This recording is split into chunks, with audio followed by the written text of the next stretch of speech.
The glass shattered against marble, and Arabella Vance didn't flinch. She'd orchestrated worse, ruined engagements, destroyed reputations, dismantled love affairs before the first kiss.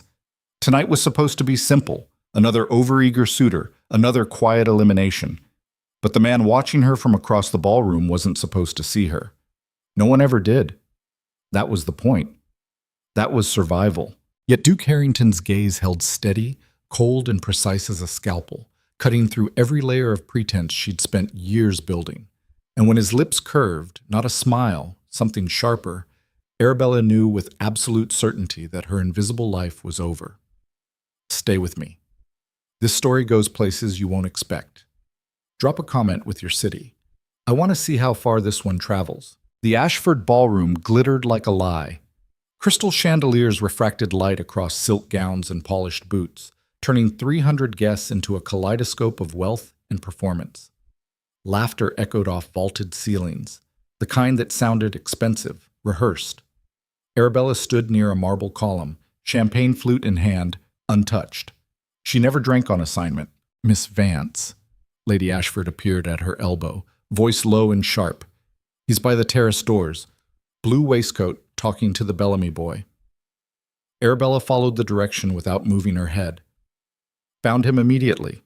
William Rothschild, 23, inheritance pending, decent jawline, terrible posture. He laughed too loud at something Lord Bellamy said, shoulders hunched forward like he was apologizing for taking up space. Your assessment? Lady Ashford's fingers tapped her fan in a rhythm that suggested impatience. Insecure, Arabella said quietly.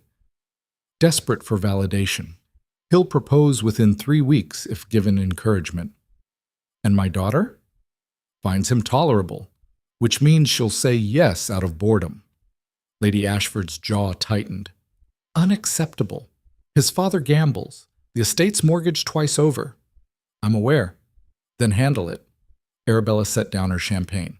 The usual approach? I don't care about the approach, Miss Vance. I care about results. Lady Ashford's eyes were chips of flint. Charlotte will not marry that boy. Are we clear? Perfectly. Lady Ashford swept away, leaving behind a trace of rose perfume and barely concealed disdain. Arabella was used to it, the disdain, the distance. She wasn't staff, but she wasn't family. She existed in the liminal space between, a problem solver no one wanted to acknowledge hiring. She'd been doing this for 4 years. It started after her father's death, when the creditors came and her mother's laudanum habit became impossible to hide.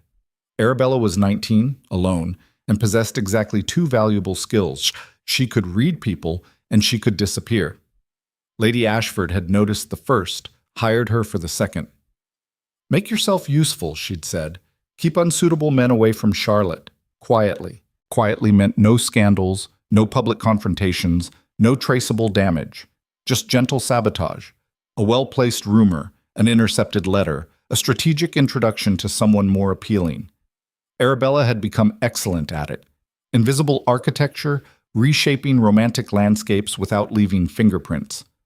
William Rothschild would be her 27th intervention. She moved through this crowd like water, slipping between conversations without causing ripples.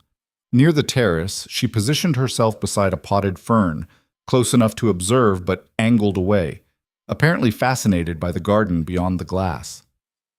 Absolutely brilliant shot, Rothschild was saying, voice climbing with enthusiasm.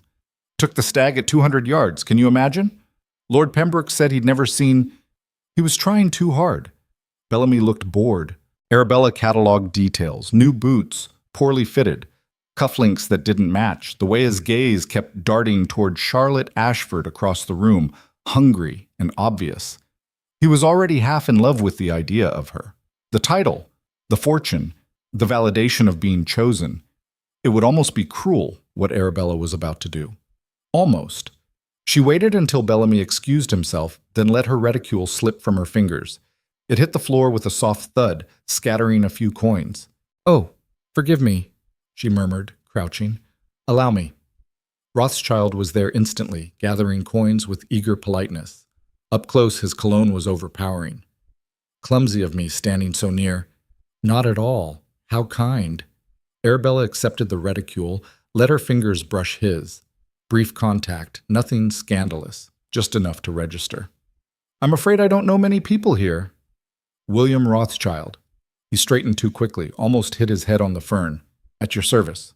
Arabella Vance. Recognition flickered, not of her, but of the name's absence.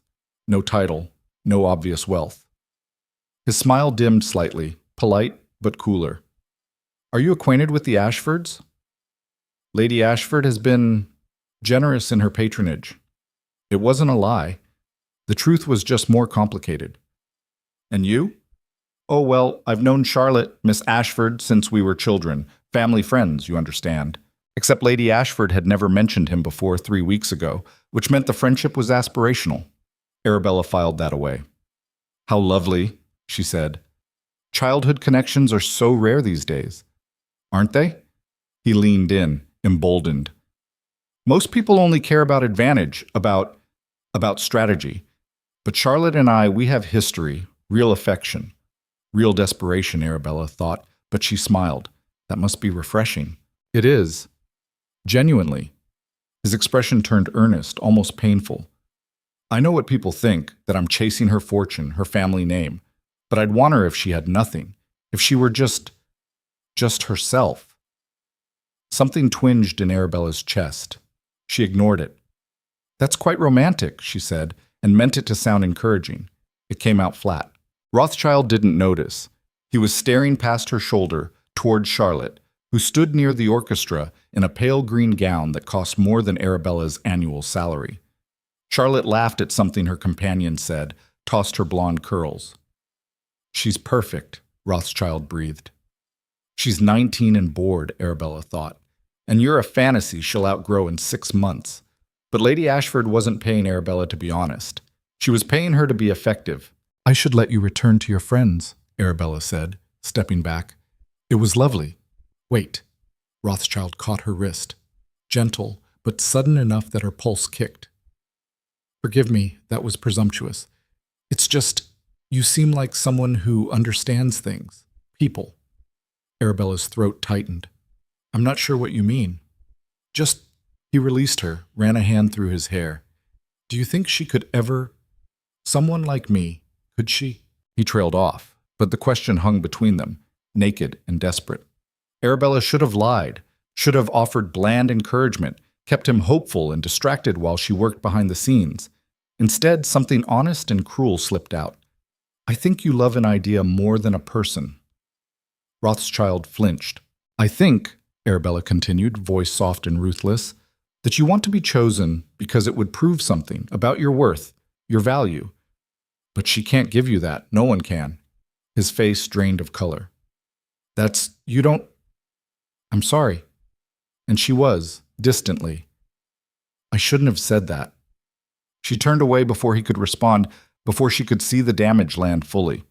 Her hands were shaking. She pressed them against her skirts, forced them still. Get control. This is the job. Do the job. But the job had never felt like this before. Like flaying someone, like cutting so deep she drew her own blood too. She needed air. Arabella moved toward the terrace doors, pushed through into the cool night. The garden stretched beyond, manicured paths winding between hedges and roses. She walked until the music became distant, until the light from the ballroom was just a warm glow behind her.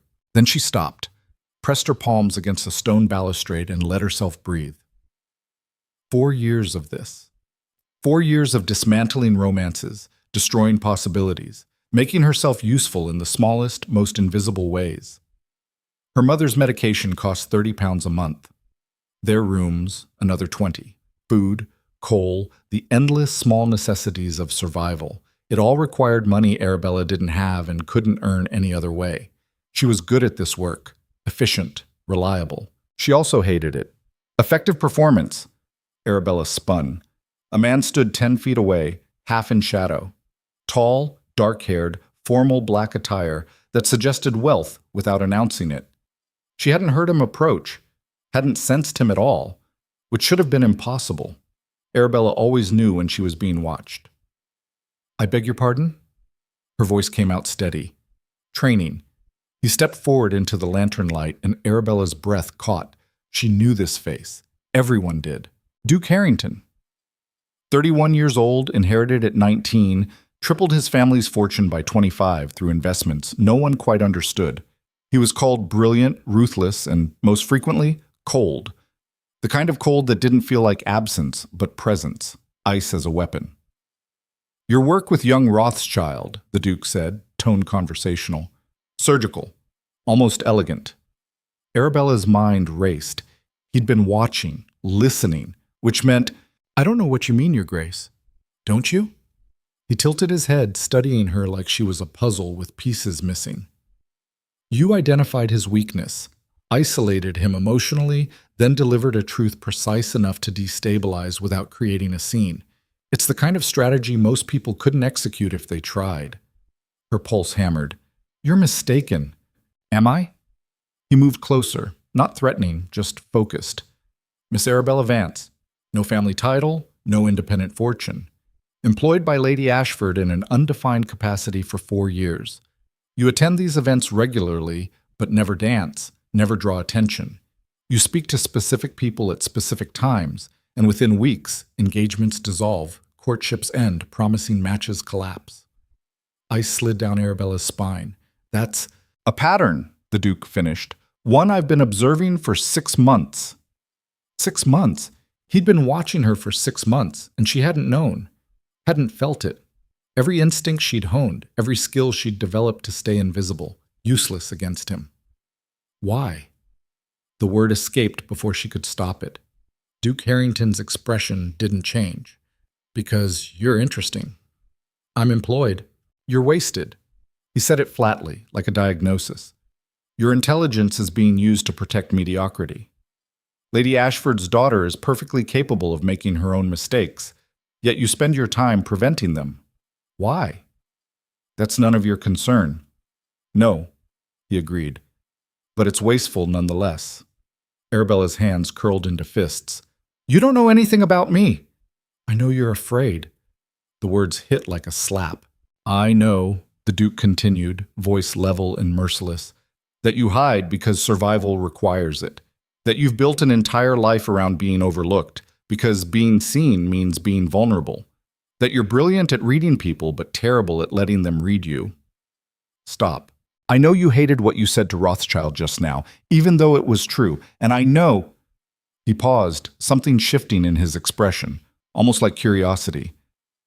That you're the first person in a decade to look genuinely angry instead of afraid when I speak to them. Arabella realized her chest was heaving, her jaw tight. She forced herself to unclench, to smooth her features back into neutrality. What do you want, Your Grace? Honestly? He considered. I'm not certain yet. Then perhaps you should determine that before approaching women in gardens and dissecting their lives. His mouth curved, barely, but enough. Perhaps. They stood in silence. Around them, roses released their evening scent, heavy and sweet. Music drifted from the ballroom, strings and laughter. You're very good at this, the Duke said finally. The invisibility, the control. But you're not actually invisible, Miss Vance, not to me. That sounds like a threat. It's an observation. He stepped back, preparing to leave. Though I suppose it could become a problem. For both of us. Arabella's throat was dry. Why would it be a problem for you? Duke Harrington met her eyes, really met them, the full weight of his attention focused like light through glass, burning and precise. Because, he said quietly, I don't like mysteries I can't solve, and you, Miss Vance, are proving remarkably difficult to understand. Then he turned and walked back toward the ballroom, dissolving into the light and noise, leaving Arabella alone with her racing heart and the terrible, undeniable certainty that everything had just changed. 3 days later, Lady Ashford summoned her. Arabella arrived at the Ashford townhouse at precisely 10 o'clock, was shown to the parlor, and waited. The room smelled of lemon oil and old money. Portraits lined the walls, ancestors with stern faces and expensive frames. None of them looked happy. Sit. Lady Ashford entered without preamble, closed the door. She remained standing. We have a situation. Arabella sat. William Rothschild? Irrelevant now. He's withdrawn his attentions. Lady Ashford's tone suggested this was both victory and irritation. No, this concerns Duke Harrington. Arabella's stomach dropped. He's requested Charlotte's presence at his country estate for a fortnight, a house party, along with several other families. Very proper, very strategic. Lady Ashford's eyes narrowed, and very unexpected. I don't understand. Neither do I. The Duke has shown no interest in marriage, no inclination toward socializing beyond what business requires. Yet he's suddenly hosting a party and specifically requested Charlotte's attendance. She paused. Along with yours. The room tilted. Mine? He asked for you by name, said you'd be useful as Charlotte's companion. Lady Ashford moved to the window, spine rigid. I don't like it. Then decline. I can't. The words came out bitter.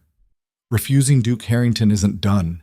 His influence, his connections, they're too valuable. If he's considering Charlotte even potentially... She trailed off. You'll attend, both of you. Arabella's mind raced. What exactly do you want me to do? Lady Ashford turned, expression hard. What you always do. Watch. Assess. If his interest is genuine, facilitate it. If it's not, if this is some game, some test, protect Charlotte and find out what he actually wants. And if what he wants is... Arabella caught herself. Is what, Miss Vance? Me, Arabella thought, but couldn't say. Because that was insane. Dukes didn't notice women like her, women with no title, no fortune, no power except the borrowed kind. Except he had noticed, had been watching for 6 months. Nothing, Arabella said. I'll do as you ask. See that you do. Lady Ashford moved toward the door, paused. One more thing. The Duke is not like the boys you usually handle. He's intelligent, calculating, and utterly without sentiment. Whatever you think you understand about manipulation, about control, forget it. With him, you're outmatched. I understand. Do you? Lady Ashford's smile was cold. Because if you fail, Miss Vance, if Charlotte is compromised, or if this reflects poorly on our family, you'll find yourself unemployed. Unemployable. Am I clear? Arabella's throat tightened. Yes, my lady. Good. You leave in 2 days. Pack accordingly. She swept out, leaving Arabella alone with her thoughts and the ancestors, whose painted eyes seemed to judge her for even considering what came next. The Duke's country estate was 3 hours north, approached by a tree-lined drive that seemed designed to intimidate. By the time their carriage pulled up to the main house, Arabella's nerves were taut as wire. Charlotte, beside her, looked thrilled. It's magnificent, she breathed, staring at the gray stone facade, the manicured grounds. Don't you think? It's large, Arabella said carefully. It's powerful. Charlotte adjusted her bonnet, primped. Duke Harrington is the most eligible man in England. If he's interested, truly interested, this could change everything. That's what I'm afraid of, Arabella thought. They were shown inside by a butler whose face suggested he'd been carved from the same stone as the house. The entrance hall soared 3 stories, all marble and dark wood and austere portraits. Other guests milled about. Arabella counted 12, mostly couples, all titled, all watching each other with the polite suspicion of people playing an unspoken game. Miss Ashford, Miss Vance. Duke Harrington descended the main staircase, formal and composed. He greeted Charlotte with perfect courtesy, then turned to Arabella. Their eyes met. I'm glad you could join us, Miss Vance. His tone was neutral, but something in his expression, a slight tightening at the corners of his mouth, a focus that felt like touch, sent heat up Arabella's neck. Your Grace? She managed. I trust the journey was pleasant? Uneventful. How disappointing. I prefer events. The corner of his mouth lifted, not quite a smile, but close.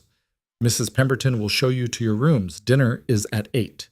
He moved past them to greet other arrivals, leaving Arabella standing in the hall, pulse racing and absolutely certain she'd just made a catastrophic mistake by coming here. Dinner was a performance.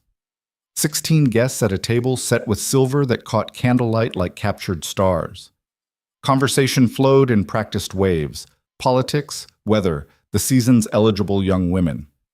Arabella sat between a baron's wife who complained about servants and a viscount who spoke only in hunting metaphors.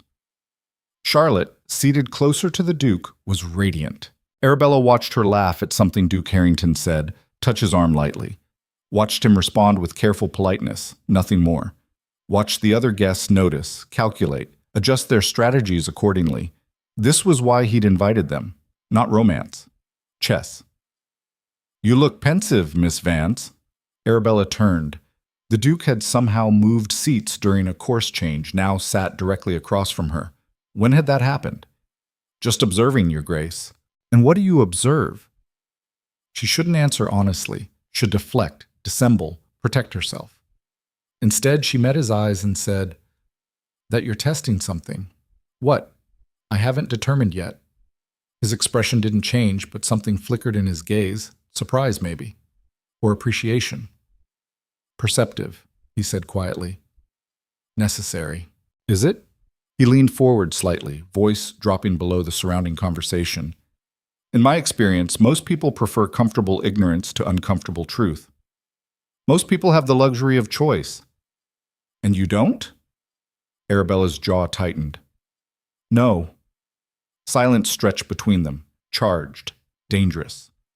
Around them, others talked and laughed, oblivious. But in this small space, across polished wood and silver, something unspoken was being negotiated. I'm curious, Miss Vance. The Duke's tone was conversational, but his eyes remained fixed on hers. What did Lady Ashford tell you to accomplish here? Her breath caught. I'm Charlotte's companion. You're Charlotte's guard dog. There's a difference. He took a sip of wine, set it down with precision. She sent you to assess whether my interest is genuine, to protect her daughter from potential manipulation. Am I correct? Arabella said nothing. I'll take that as confirmation. He smiled, sharp, humorless, which means we have complementary goals. I'm also interested in assessment, in understanding what people want beneath what they claim to want. Why? Because most of the time, they don't know themselves.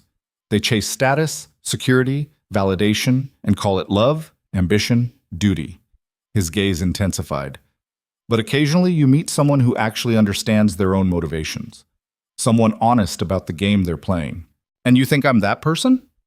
I think you're the only person in this room who isn't lying to themselves. The words hit harder than they should have. Arabella's throat tightened. You don't know me, Your Grace. Not yet? He stood preparing to leave the table, but I intend to. He moved away, rejoining the broader conversation, leaving Arabella with her racing heart and the terrible knowledge that he was right. She was outmatched, outmaneuvered, and absolutely, catastrophically in danger. After dinner, the guests dispersed to the drawing room for cards and gossip. Arabella excused herself, claimed fatigue, escaped to the gardens. The night was cool, stars scattered across black sky. She walked the gravel paths until she found a bench beneath an old oak, sat, and finally let herself feel the panic she'd been suppressing all evening. This was wrong, all of it. Duke Harrington wasn't supposed to see her, wasn't supposed to be interested in seeing her.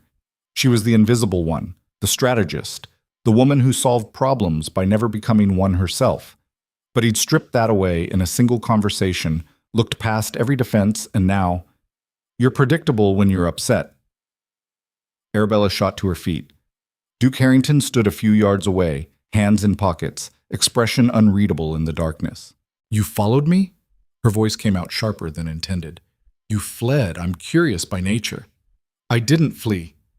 I needed air. You needed escape. He moved closer, stopped just beyond reaching distance. Because I make you uncomfortable. You make me cautious. Same thing in your world. Arabella's hands clenched. Why are you doing this? Which part? The party, the attention, the relentless honesty. All of it. What do you want? Duke Harrington was quiet for a long moment. When he spoke, his voice was different, less sharp, more searching.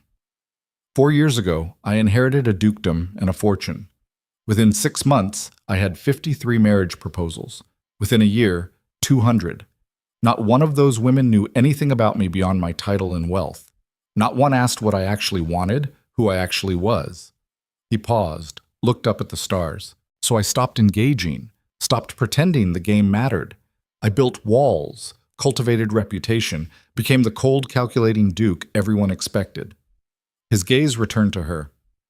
And then 6 months ago, I attended a ball and watched a woman in a gray dress dismantle a man's confidence with nothing but 3 sentences and perfect timing. Someone who understood strategy not as performance but survival. Someone real. Arabella's breath caught. I don't want Charlotte Ashford, the Duke said quietly. I want to understand you. The words hung between them, dangerous and impossible. You can't, Arabella whispered. Why not? Because She gestured helplessly. I'm no one. I have nothing. I exist in the margins of your world, and that's where I'll stay. What if I don't accept that? Then you're a fool. The words came out harsh, almost desperate. Your world, this world, it runs on rules, status, bloodlines, money. I don't have any of those things. I have a sick mother, a rented room, and a job that requires me to be invisible. That's the truth. Not romance, not potential, just survival. Duke Harrington stepped closer. And if I told you I don't care about any of that, I'd say you're lying, to me or yourself, I'm not sure which. Then let me prove it. How? He was close enough now that she could see the exact shade of his eyes, gray, like storm clouds. Close enough that his voice, when he spoke, felt like touch. Stay, he said simply. The full fortnight. Let me know you, the real you, not the invisible strategist. And in return, I'll let you know me. No games, no strategies, just truth. And Charlotte? Will be perfectly safe and entirely ignored romantically, which I suspect is what she secretly prefers anyway. Despite everything, Arabella almost smiled. This is insane, she said. Probably. It can't work. Maybe not. Your reputation was built on not caring what people think. I'm not starting now. Arabella stared at him. This impossible man offering an impossible thing. Every instinct screamed danger, warned her away, but underneath that, quieter and more insistent, was something else. Curiosity, want, the terrible, fragile hope that maybe, just maybe, someone saw her and didn't look away. 2 weeks, she heard herself say. Just talking. Nothing more. Nothing more, the Duke agreed. And if it doesn't work, then we part as friends who tried something honest in a dishonest world. She should refuse, should run back to London, to safety, to the invisible life she'd built and maintained through sheer will. Instead, Arabella Vance nodded once, sealing an agreement that would destroy everything she'd carefully constructed and possibly, terrifyingly, build something real in its place. The first 3 days passed in a blur of careful avoidance and electric proximity. Arabella maintained her role as Charlotte's companion, sat beside her during breakfast, accompanied her on walks, stood present but silent during afternoon tea. Charlotte seemed delighted by the attention from other guests, particularly Lord Brennan's younger brother, a charming idiot who quoted poetry badly and didn't notice when she laughed at him instead of with him. Duke Harrington watched it all with detached amusement, said nothing, and every evening found Arabella in the garden at precisely 9 o'clock. They didn't plan it, didn't discuss it, but every night, after the other guests retired to cards or gossip, Arabella would slip outside, and within minutes, he'd appear. The first night, they talked about books. He favored philosophy, she preferred history. They argued about whether human nature could change or simply adapted to circumstance. He said change. She said adaptation. Neither convinced the other, but the conversation lasted 2 hours. The second night, childhood. His had been lonely, tutors and expectations, a father who viewed affection as weakness. Hers had been chaotic, a mother who loved her fiercely but unstably, a father who died owing money to half of London. They compared scars without showing them directly, trading stories like currency. The third night, he asked about her work. Why do you do it? Duke Harrington leaned against the oak tree, coat discarded, shirt sleeves pale in moonlight. Not the money, I understand necessity, but why that particular survival? You could have been a governess, a companion in the traditional sense. Why become invisible? Arabella sat on the bench, arms wrapped around herself against the cooling air. Because it's safer. Then what? Than being seen. She picked at a thread on her sleeve. When people see you, really see you, they have power. They know what you want, what you fear. They can use it. So you make yourself useful instead. Valuable, but not visible. Yes. And it never occurred to you that invisibility is its own kind of prison? Her jaw tightened. Prisons keep you alive. They also keep you from living. Easy to say when you have options. Duke Harrington pushed off the tree, moved to sit beside her. Not touching, but close enough that she felt the warmth radiating from him. You think I have options? You're a duke. You have infinite options. I have infinite obligations. His voice carried an edge she hadn't heard before. Every choice I make affects tenants, investments, family legacy. I can't court a woman without it becoming political strategy. Can't express an opinion without it influencing markets. Every action, every word, it's all leverage someone will try to use. He paused. So yes, I have options. None of them mine. Arabella turned to look at him. In the darkness, his profile was severe. Sharp nose, strong jaw, that mouth that rarely smiled. But there was something else too, something she recognized. You're as trapped as I am, she said quietly, just in a bigger cage. Yes. Then why offer me truth? Why risk anything for this? She gestured between them. Whatever this is? He met her eyes, and the intensity there made her breath catch. Because I'm tired, he said simply. Tired of performance, calculation, strategy. Tired of everyone wanting something from me, except to know who I actually am. His hand moved, almost touched hers, stopped. And because when I watched you at that ball, watching you see people, understand them, move through that world like you were solving an equation, I thought, there's someone who gets it. The loneliness of being good at something that isolates you. Arabella's throat constricted. That's not... It is. You're brilliant at reading people, so you're alone. I'm brilliant at strategy, so I'm untouchable. We're both performers in a game we can't quit. He smiled, bitter. At least we're honest about it. She should have pulled away, should have reminded him of propriety, of impossibility, of all the reasons this couldn't work. Instead, her hand found his in the darkness. His fingers curled around hers, warm, solid, real. They sat like that, not speaking, just holding on, until the house clock struck 11 and reality reasserted itself. The fourth morning, everything fractured. Arabella came down to breakfast to find the dining room in chaos. Not literal chaos. The table was set, food arranged in silver chafing dishes, everything superficially perfect.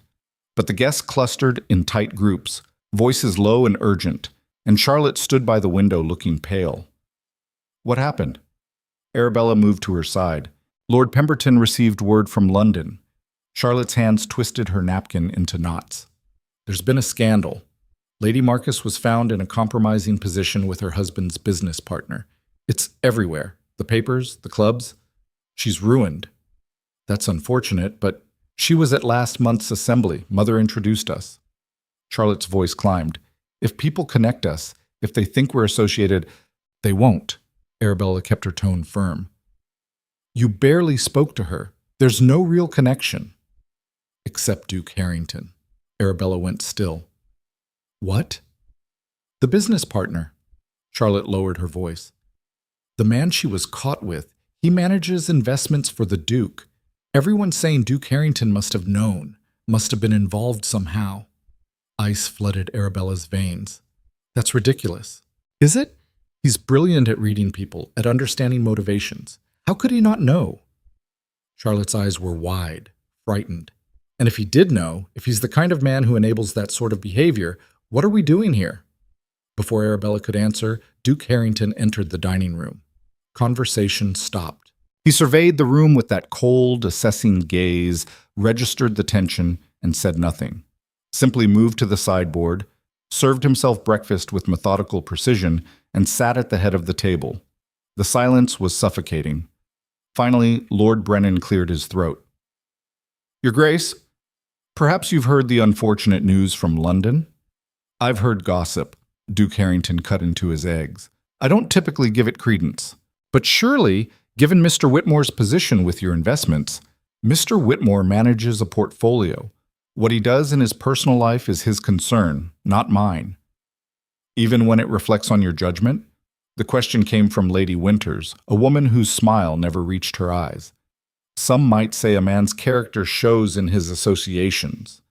Duke Harrington set down his fork with deliberate care. Then it's fortunate I don't particularly care what some might say. The temperature in the room dropped 10 degrees. Though I suppose, he continued, voice perfectly level, those concerned with appearances over substance should feel free to leave. I won't be offended. It was a dismissal and a challenge wrapped in impeccable courtesy. No one moved. Excellent. He resumed eating. Then perhaps we can all stop pretending this matters and enjoy breakfast. Arabella watched him, saw the absolute control in every movement, every word. This was the Duke the world knew. Cold, untouchable, unmoved by judgment or opinion. It should have been impressive. Instead, she felt something crack in her chest, because she'd seen the other version, the one who admitted loneliness, who held her hand in darkness, who wanted to be known. And watching him lock that away, watching him retreat into ice because the world demanded it, it made her furious. She found him in the library 2 hours later. He stood by the window, back to the door, perfectly still, didn't turn when she entered. You should be with Charlotte, he said quietly, reassuring her that she's not tainted by association. Charlotte's fine. She's already flirting with Lord Brennan's brother again. Arabella closed the door behind her. I'm more concerned about you. Don't be. I'm accustomed to speculation. That's not the point. Then what is? He turned finally, and his expression was carefully blank. That I should defend myself? Explain that I had no knowledge of Whitmore's affair? That I'm not responsible for every person in my employ? What would that accomplish except making me look weak? It would show you're human. Humanity is a luxury I can't afford. Arabella moved closer, anger giving her courage. That's the stupidest thing I've ever heard. His eyebrows rose. Excuse me? You heard me. You stand there performing this ice sculpture routine, pretending you don't care what people think, when we both know it's just another cage. Another way of being invisible. I'm hardly invisible. You're completely invisible. Everyone sees the Duke, the title, the fortune, the reputation. No one sees you. She stopped directly in front of him, close enough to see the muscle jump in his jaw. Except you told me you were tired of that. You said you wanted truth. So which is it? Are you the cold, calculating Duke, or are you the man who sits in gardens and admits he's lonely? Both. The word came out harsh.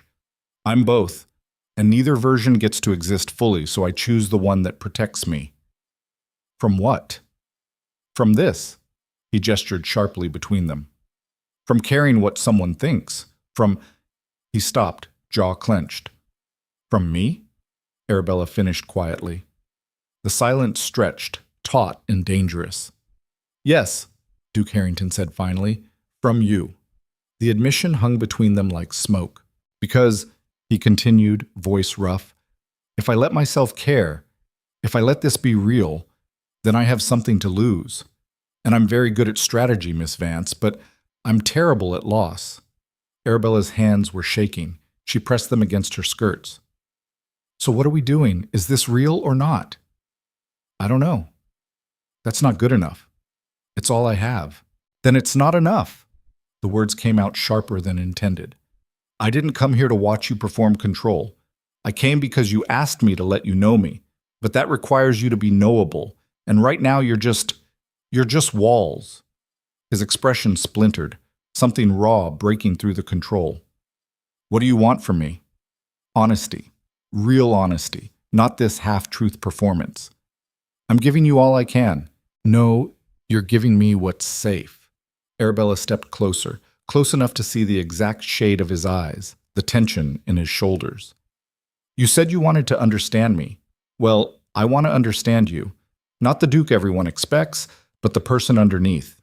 The one who's scared and lonely and so desperate not to be hurt that he'd rather freeze than risk warmth. That's not fair. Life isn't fair. You taught me that. Duke Harrington stared at her, breathing hard, and for a moment Arabella thought he might actually do it, might actually let the walls come down. Then his expression smoothed, went cold. You're right, he said quietly. This was a mistake. I apologize for wasting your time. The words hit like a physical blow. That's it? Arabella's voice cracked. You're just You're giving up? I'm being realistic. You deserve someone who can give you more than half-truths and borrowed time, someone whole. I don't want someone whole, I want someone honest. Then you want something I can't provide. He moved past her toward the door, and Arabella felt something fracture completely inside her chest. All those years of staying invisible, staying safe, staying alone, and the one time she'd tried for something real, something true. I'm in love with you. The words escaped before she could stop them, raw and ruinous. Duke Harrington froze, hand on the door handle. I know it's been 4 days, Arabella continued, voice shaking. I know it makes no sense, but I'm in love with the way you see things, the way you think, the way you pretend not to care while caring so desperately it's breaking you. I'm in love with your loneliness because I recognize it, and I'm furious that you're too scared to let yourself feel it back. Silence. Then without turning, you don't love me. You love the idea of someone understanding you. Don't tell me what I feel.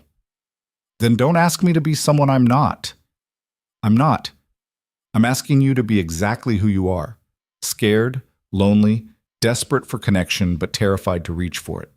I'm asking you to stop performing and just be. His shoulders were rigid, hands still on the door. And if I can't, then we both go back to our separate prisons and pretend this never happened. The silence stretched so long Arabella thought her heart might stop.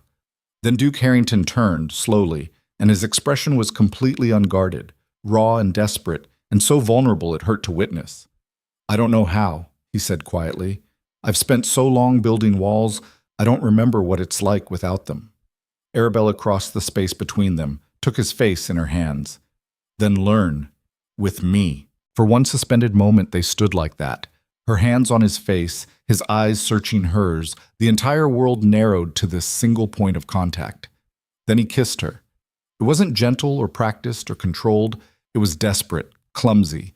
Two people who'd forgotten how to reach for warmth and were doing it anyway. His hands found her waist, pulled her closer. Her fingers tangled in his hair. They kissed like they were drowning, like this was the only air left. When they finally broke apart, both breathing hard, Duke Harrington pressed his forehead to hers. This is dangerous, he whispered. I know. They'll destroy you if they find out. Your reputation, your position, I know. I can't protect you from that. Can't promise anything except that I'll try. I know. She pulled back enough to meet his eyes. And I'm choosing it anyway. His expression shifted, disbelief warring with hope. Why? Because I'm tired of surviving. I want to live. She smiled, fragile but real. Even if it's terrifying. He kissed her again, softer this time, and it felt like sealing an agreement written in desperation and hope. Then the library door opened. They sprang apart, but not fast enough. Lady Winters stood in the doorway, eyes wide with performative shock, mouth already forming words that would ruin everything. Your Grace, she said, voice dripping false concern. I apologize for the intrusion, but I couldn't help noticing.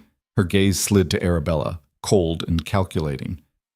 That Miss Vance seems to require chaperoning. Duke Harrington's expression went arctic. Lady Winters, how kind of you to concern yourself with my guests. Oh, I'm always concerned with propriety, Your Grace. Especially when young women of uncertain background find themselves in compromising positions. Her smile was poison. I'd hate for there to be any misunderstandings. Arabella's stomach dropped. She knew exactly what this was. Leverage. Lady Winters had just acquired power, and she'd use it. There's no misunderstanding, Duke Harrington said, voice level and deadly. Miss Vance and I were discussing library organization. Nothing more. Of course. Lady Winters' smile widened. Though I do hope Miss Vance understands the importance of maintaining appearances, especially for someone in her delicate position. It was a threat, barely veiled. Arabella's hands clenched into fists. Every instinct screamed at her to retreat, to apologize, to make herself invisible again. Instead, she stepped forward. Lady Winters, she said, voice clear and steady. Thank you for your concern. It's truly touching how invested you are in my welfare. Lady Winters' smile faltered slightly. However, Arabella continued, I'm perfectly capable of managing my own reputation, and I'm certain the Duke appreciates your discretion in this matter. as I'm sure you appreciate his continued goodwill regarding your family's recent financial difficulties." The color drained from Lady Winter's face. Arabella had no idea if the woman actually had financial difficulties. It was a calculated guess based on her husband's gambling reputation and the slightly worn quality of her jewelry. But the gamble worked. Of course," Lady Winters stammered. "No one needs to mention anything about this afternoon." "I'm so glad we understand each other." Arabella smiled, sweet and ruthless. "Now, if you'll excuse me, I should return to Charlotte." She walked past Lady Winters, head high, pulse hammering, absolutely certain she'd just made an enemy, but unable to care. Behind her, she heard Duke Harrington say quietly, "Lady Winters, a word." Whatever he said, it was brief and effective. By dinner, Lady Winters was suddenly called back to London for urgent family matters, and the library incident was never mentioned again. That evening, Arabella found Charlotte in her room, standing by the window. "You should pack," Charlotte said without turning around. Arabella's heart sank. "Did Lady Winters—" "No, Mother sent word." Charlotte finally looked at her, expression strange. "She's received reports about your proximity to Duke Harrington. She's recalling us both to London immediately." "Charlotte—" "Don't!" Charlotte held up a hand. "I'm not stupid, Arabella. I've watched you these past days. The way you disappear every evening, the way he watches you when he thinks no one's looking." She paused. "You're in love with him." There was no point denying it. "Yes." "And him?" "I don't know, maybe." Arabella swallowed hard. "But it doesn't matter. Your mother is right. This can't work." "Why not?" "Because I'm nobody. Because the world doesn't allow a lot of things until someone forces it to." Charlotte moved closer, and her expression was sharper than Arabella had ever seen it. "You spent 4 years making yourself invisible to protect me from bad matches. You sabotaged men who wanted to marry me for money or status, who saw me as a prize instead of a person.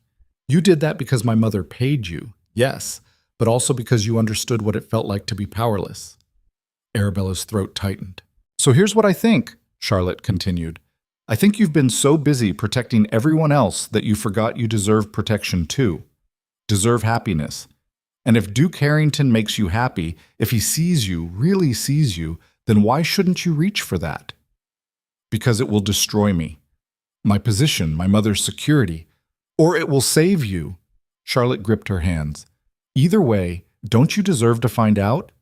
Before Arabella could answer, a knock sounded at the door. A servant entered holding a sealed letter. "For Miss Vance. From His Grace." Arabella took it with shaking hands, broke the seal. Inside, in precise handwriting, "Meet me in the garden. One last time. We need to decide together." She looked up, met Charlotte's knowing gaze. "Go," Charlotte said softly. "I'll handle Mother's summons. But Arabella, whatever you decide, make sure it's what you actually want, not what's safe." The garden was dark. Stars scattered overhead like thrown dice. Duke Harrington stood beneath the oak tree, still as stone. When Arabella approached, he didn't move, didn't speak, just watched her with an expression that held too much emotion to parse. "Charlotte knows," Arabella said quietly. "I assumed she would. She's smarter than she pretends." He paused. "Lady Ashford is recalling you." "Yes." "And you'll go?" It wasn't a question, but Arabella answered anyway. "I don't know." Something flickered in his expression, hope, maybe, or fear. "What does that mean?" "It means—" She stopped, gathered courage. "It means I'm tired of choosing safety over truth, tired of making myself small so everyone else stays comfortable. And it means I want to know what happens if I choose this. Choose you. Even if it's terrifying and impossible and probably going to end badly." Duke Harrington closed the distance between them in 3 strides, cupped her face in his hands. "It will end badly," he said roughly.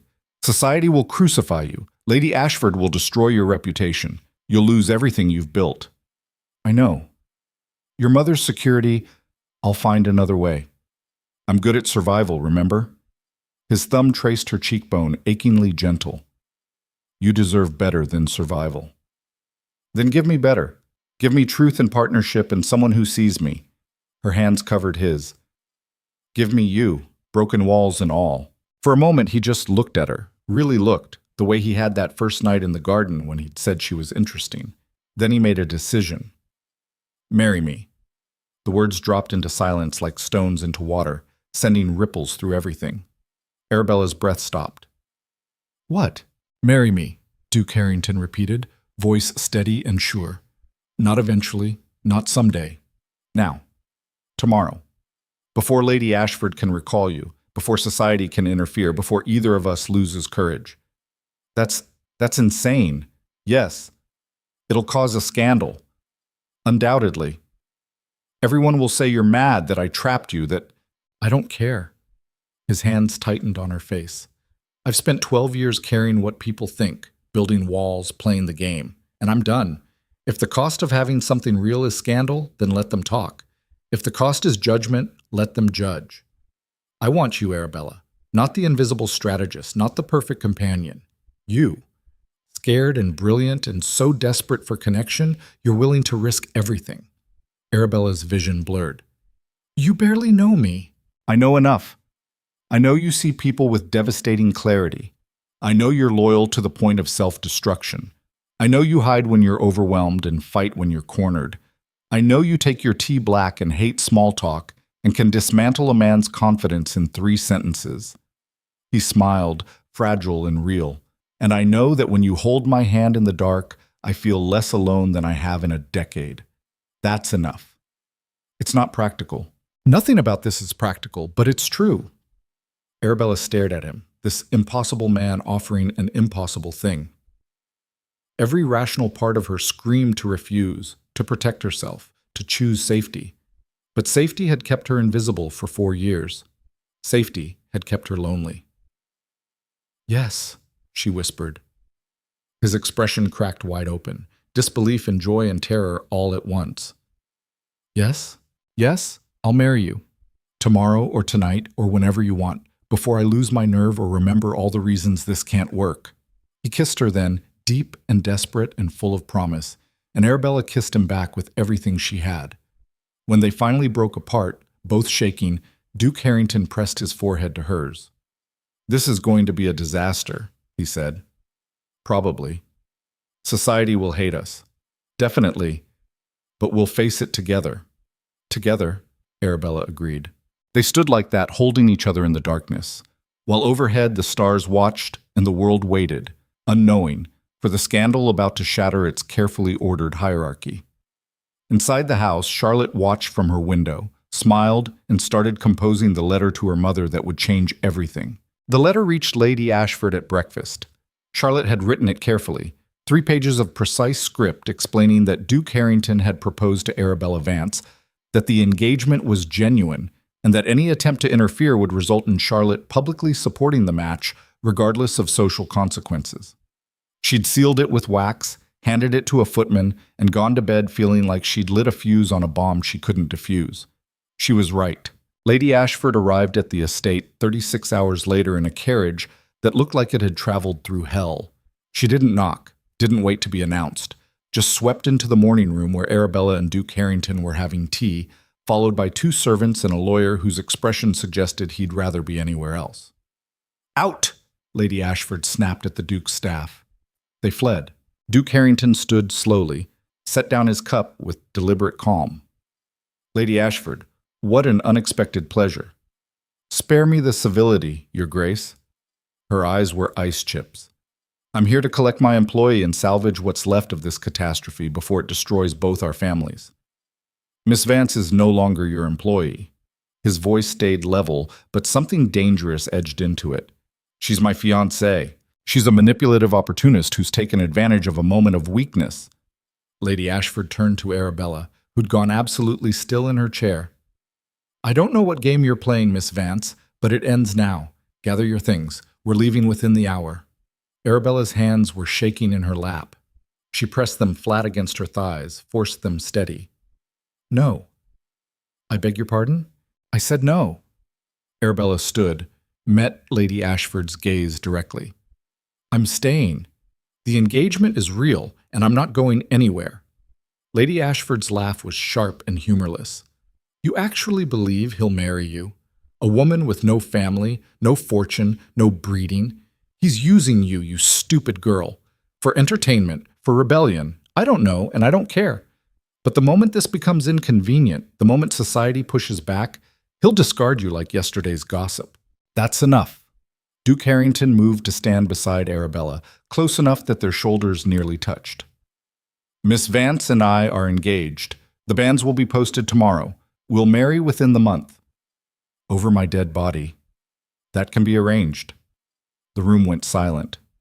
Lady Ashford's face flushed dark red. You're threatening me? I'm informing you of reality. Arabella is under my protection now. If you attempt to harm her reputation, her prospects, or her peace of mind, I will use every resource at my disposal to ensure your family never recovers socially or financially. His voice stayed perfectly calm, which somehow made it worse. Am I clear? You can't. I can. And I will. He paused. Unless you'd prefer to accept this gracefully and maintain our family's cordial relationship. Your choice. Lady Ashford stared at him, breathing hard, clearly calculating odds. Then her gaze slid to Arabella, and something cruel and satisfied entered her expression. Fine. Marry her. But first, let's discuss the cost. Arabella's stomach dropped. What? Did you think your employment came without strings, Miss Vance? That I simply paid you out of generosity? Lady Ashford smiled, cold and precise. You signed a contract. 5 years of service in exchange for your mother's medical care and housing. You've served 4, which means you owe me 1 more year, or repayment of all expenses incurred on your mother's behalf. The room tilted. Arabella's voice cracked. That's not how contracts work. It's exactly how this contract works. Lady Ashford nodded to the lawyer who stepped forward holding a document. Section 7, paragraph 3. Early termination requires full reimbursement within 30 days. Duke Harrington took the contract, scanned it quickly. His expression went very still. How much? Arabella whispered. 4 years of housing, medical care, medication, physician visits. Lady Ashford pretended to calculate. Approximately £3,000. The number hung in the air like an executioner's blade. £3,000. Arabella didn't have £30. Her entire life savings amounted to perhaps 50, carefully hoarded over 4 years. 3,000 might as well be 3 million. I'll pay it, Duke Harrington said immediately. No. Lady Ashford's smile widened. The contract specifies payment for Miss Vance herself. You cannot settle her debts, Your Grace, not legally. Then I'll give her the money. She'll pay you directly. And I'll refuse payment from obvious proxy funds. The contract requires her independent means. Lady Ashford leaned back, satisfaction radiating from her. So here are your options, Miss Vance. Complete your year of service, or produce £3,000 from your own resources within 30 days. Otherwise, I'll have your mother removed from her current housing and medical care immediately. Arabella couldn't breathe. The walls were closing in, her vision tunneling. This was the cage. This had always been the cage. She'd thought she was trading service for security, but it was debt. Chains she'd locked around her own wrists. You can't do this, she managed. I already have. The contract is legal, witnessed, binding. Lady Ashford stood. Take your time deciding, but decide quickly. Your mother's next physician visit is in 3 days. It would be unfortunate if she missed it. She swept toward the door, lawyer trailing behind. Lady Ashford? Duke Harrington's voice stopped her. If you proceed with this, he said quietly, you should understand the consequences. I will make it my personal mission to destroy everything you've built. Your husband's business interests, your daughter's marital prospects, your social standing, all of it. Gone. Lady Ashford turned back and her smile was poison. Then you'll be destroying the woman you claim to love, Your Grace. Because where do you think Miss Vance's mother will go when I withdraw support? What do you think happens to a laudanum addict without medication, without supervision? She paused. Oh, you didn't know about the laudanum?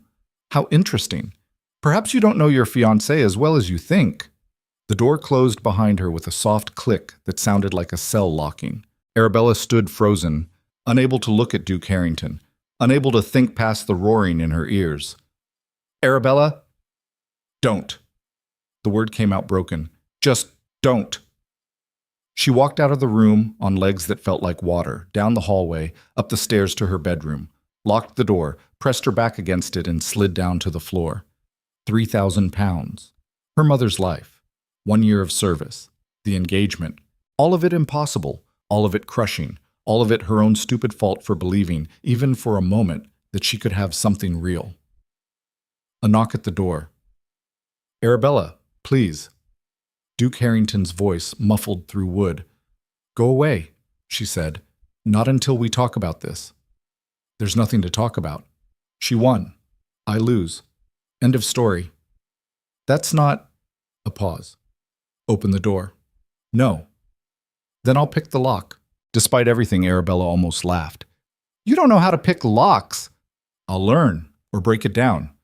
One way or another, we're having this conversation." She was too tired to fight, too broken. She stood, unlocked the door, and immediately turned away so she wouldn't have to see his face. He entered quietly, closed the door behind him. "Why didn't you tell me about the contract?" he asked. "Because it didn't matter. I was going to fulfill it." Arabella wrapped her arms around herself. "And the laudanum. My mother started taking it after my father died. For pain, for grief. It got worse. I tried to stop her, tried to help, but—" Her voice cracked. "I couldn't. So I made sure she had access to proper medication, physician supervision. Lady Ashford's money paid for that. At what cost? My freedom. But I made that choice. I signed that contract knowing what it meant." "You signed it because you were desperate and alone and trying to save your mother." Duke Harrington moved closer. "That's not choice. That's coercion. The law doesn't care about the difference." "Then we'll break the law." Arabella turned to stare at him. "What?" "We'll get your mother out of Lady Ashford's housing tonight. Move her somewhere safe, somewhere private. Hire physicians who can manage her care without Lady Ashford's involvement." His expression was fierce, determined. "We'll void the contract by removing its leverage." "That's kidnapping." "It's rescue. And even if they prosecute, the scandal would destroy Lady Ashford's reputation more than ours. She won't risk it." "You don't know that." "I know she's a coward who hides behind legal manipulation because she can't fight honestly." He gripped Arabella's shoulders, forced her to meet his eyes. "I know that I'm not letting her win. Not like this." Arabella wanted to believe him, wanted to let hope take root. But 4 years of survival had taught her that hope was dangerous, that wanting things led to losing them. "Even if we move my mother," she said quietly, "even if we escape the contract, society will never accept this marriage. You'll be ruined by association." "I don't care." "You will. Maybe not today, maybe not this year, but eventually you'll resent me for it, for dragging you down, for making you choose between me and your position." "That's not—" "It is." She pulled away from his grip. "Lady Ashford was right about one thing. I don't belong in your world. I'm not educated properly, not bred for this. I'll make mistakes, social errors, say the wrong things at the wrong times. And every time I do, it'll reflect on you." "So you're giving up?" His voice went cold. "Just surrendering because it's hard." "I'm being realistic." "You're being a coward." The word hit like a slap. Arabella's hands clenched. "How dare you? You've spent 4 years being invisible because it was safer than being seen. And now, when you finally have a chance at something real, you're choosing invisibility again. Not because of the contract, not because of society, because you're terrified." "Of course I'm terrified. I'm terrified of losing my mother, of destroying your life, of—" Her voice broke. "Of letting myself love you and having it fall apart anyway." Duke Harrington went very still. "You love me?" "I told you that yesterday." "You said it in anger. That's different than—" He stopped, something vulnerable crossing his expression. "Do you mean it?" "Actually mean it." Arabella's throat closed. She could lie, could protect herself, could take the safe route. Instead, she said, "Yes, I love you, which is exactly why I should walk away before I ruin you." For a moment, he just looked at her, really looked, the way he had that first night in the garden. Then he crossed the space between them and kissed her. It wasn't gentle. It was desperate, claiming, full of fear and need, and something that felt like falling. Arabella kissed him back with everything she had, every bit of love and terror and impossible hope. When they broke apart, both shaking, Duke Harrington pressed his forehead to hers. "Here's what's going to happen," he said roughly. "Tonight, we're moving your mother. Tomorrow, we're posting the banns. And in 3 weeks, we're getting married. Scandal, society, consequences be damned. Because I love you too, and I'm not letting fear win. Not anymore." Arabella's vision blurred. "That's a terrible plan." "It's the only plan we have. It'll destroy everything. Then we'll build something new from the ruins." He pulled back enough to meet her eyes. "Together. If you're brave enough to try." She should refuse, should choose safety, invisibility, survival. Instead, Arabella Vance took a breath and chose the most dangerous thing she'd ever done. "Together," she whispered. They moved Arabella's mother at midnight. Duke Harrington arranged everything with ruthless efficiency. A carriage, a physician, a small house on the outskirts of London owned through intermediaries that couldn't be traced back to him. Arabella rode in the carriage while he followed on horseback, both of them silent with tension. Her mother's building was shabby genteel, the kind of place where widows and aging spinsters lived on tight budgets and tighter hopes. Arabella had visited every week for 4 years, climbing 3 flights of stairs to the cramped rooms that smelled of lavender and desperation. She knocked quietly, waited. Her mother opened the door wearing a nightgown, eyes unfocused. "Bella? It's late." "I know, Mama. We need to go. Pack your things. Just the essentials." "Go where?" "What's happened?" "Somewhere safe. I'll explain in the carriage." Arabella moved past her, started gathering clothes, medications, the few precious items her mother had salvaged from their old life. "Please, just trust me." Her mother stood swaying slightly, confusion and fear warring in her expression. At 53, she looked 70. Laudanum and grief had carved years into her face, but she nodded, began helping with shaking hands. 20 minutes later, they were in the carriage, door closed, horses moving.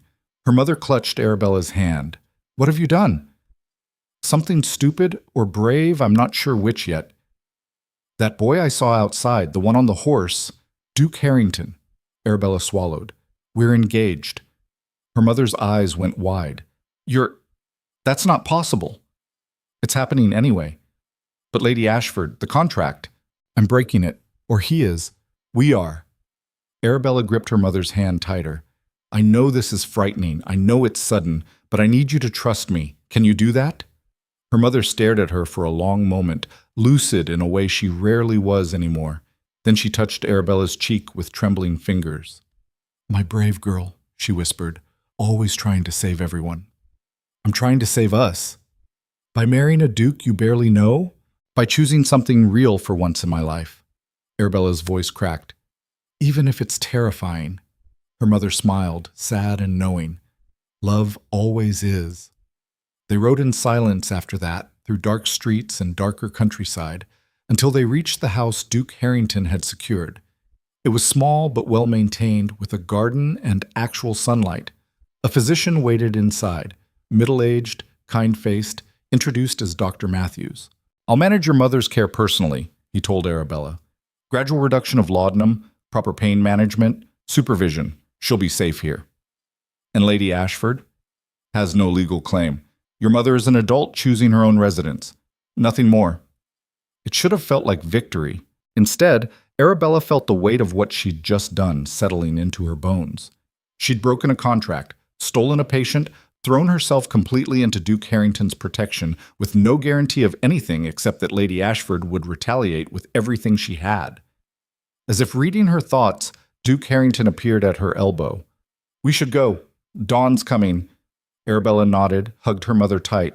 "I'll visit soon. I promise. Be careful, darling." Her mother's grip was surprisingly strong. Men like him, powerful men, they're used to getting what they want. Make sure he knows what you want too. "I will." They left as the sun broke over the horizon, painting the sky in shades of gold and blood red. The scandal broke 2 days later. Lady Ashford didn't waste time. By noon, every gossip column in London carried some version of the story. Duke Harrington, seduced by his employee's companion, Arabella Vance, social climbing opportunist. The engagement, a mockery of propriety. But the real damage came from the details Lady Ashford had carefully leaked: Arabella's father's debts, her mother's addiction, the years spent working as a hired saboteur of romances. Every secret, every vulnerability laid bare for public consumption. Duke Harrington read the papers in his study, face carved from stone. Arabella sat across from him, numb. "They're calling me a whore," she said quietly. In polite language, but that's the implication. "They're calling you a threat. There's a difference." "Is there?" She gestured at the papers scattered across his desk. "They're right about most of it.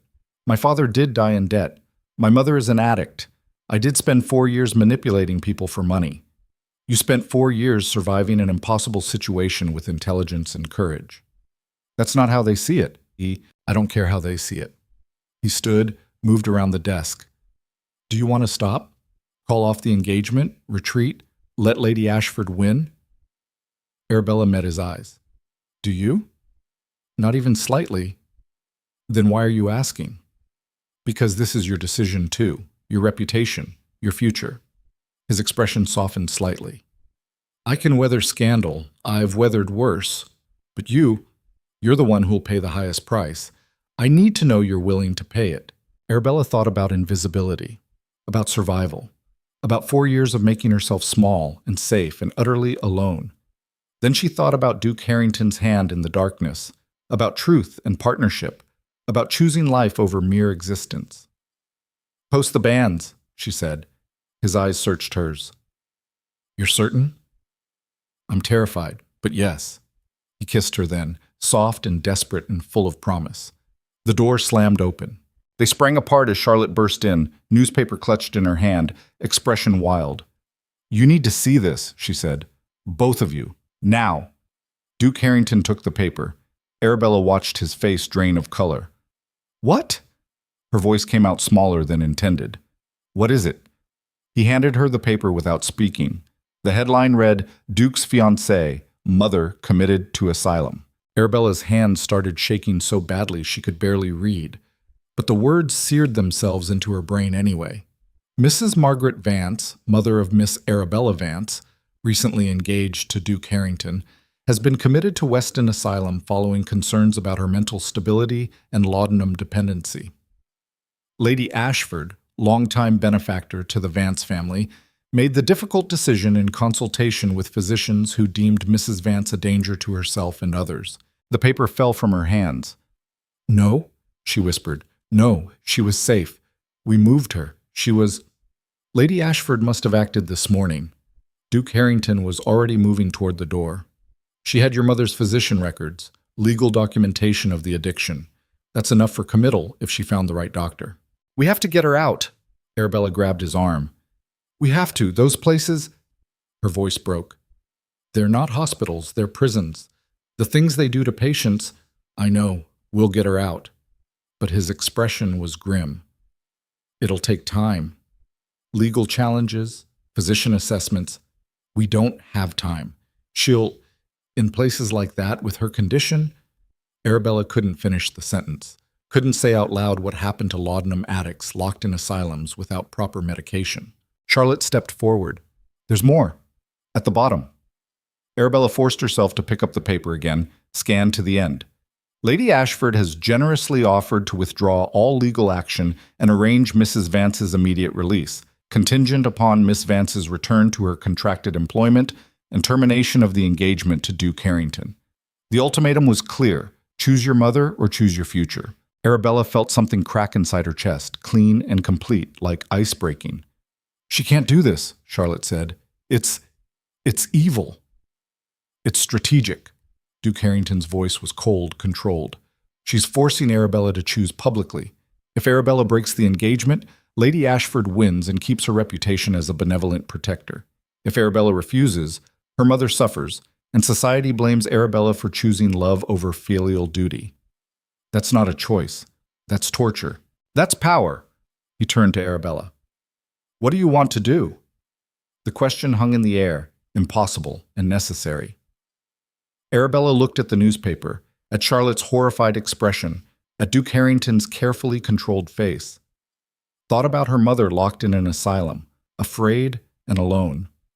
Thought about breaking the engagement, returning to invisibility, losing the first real thing she'd ever had. Thought about 4 years of survival, of compromise, of making herself small. She was done being small. "I want to destroy her," Arabella said quietly.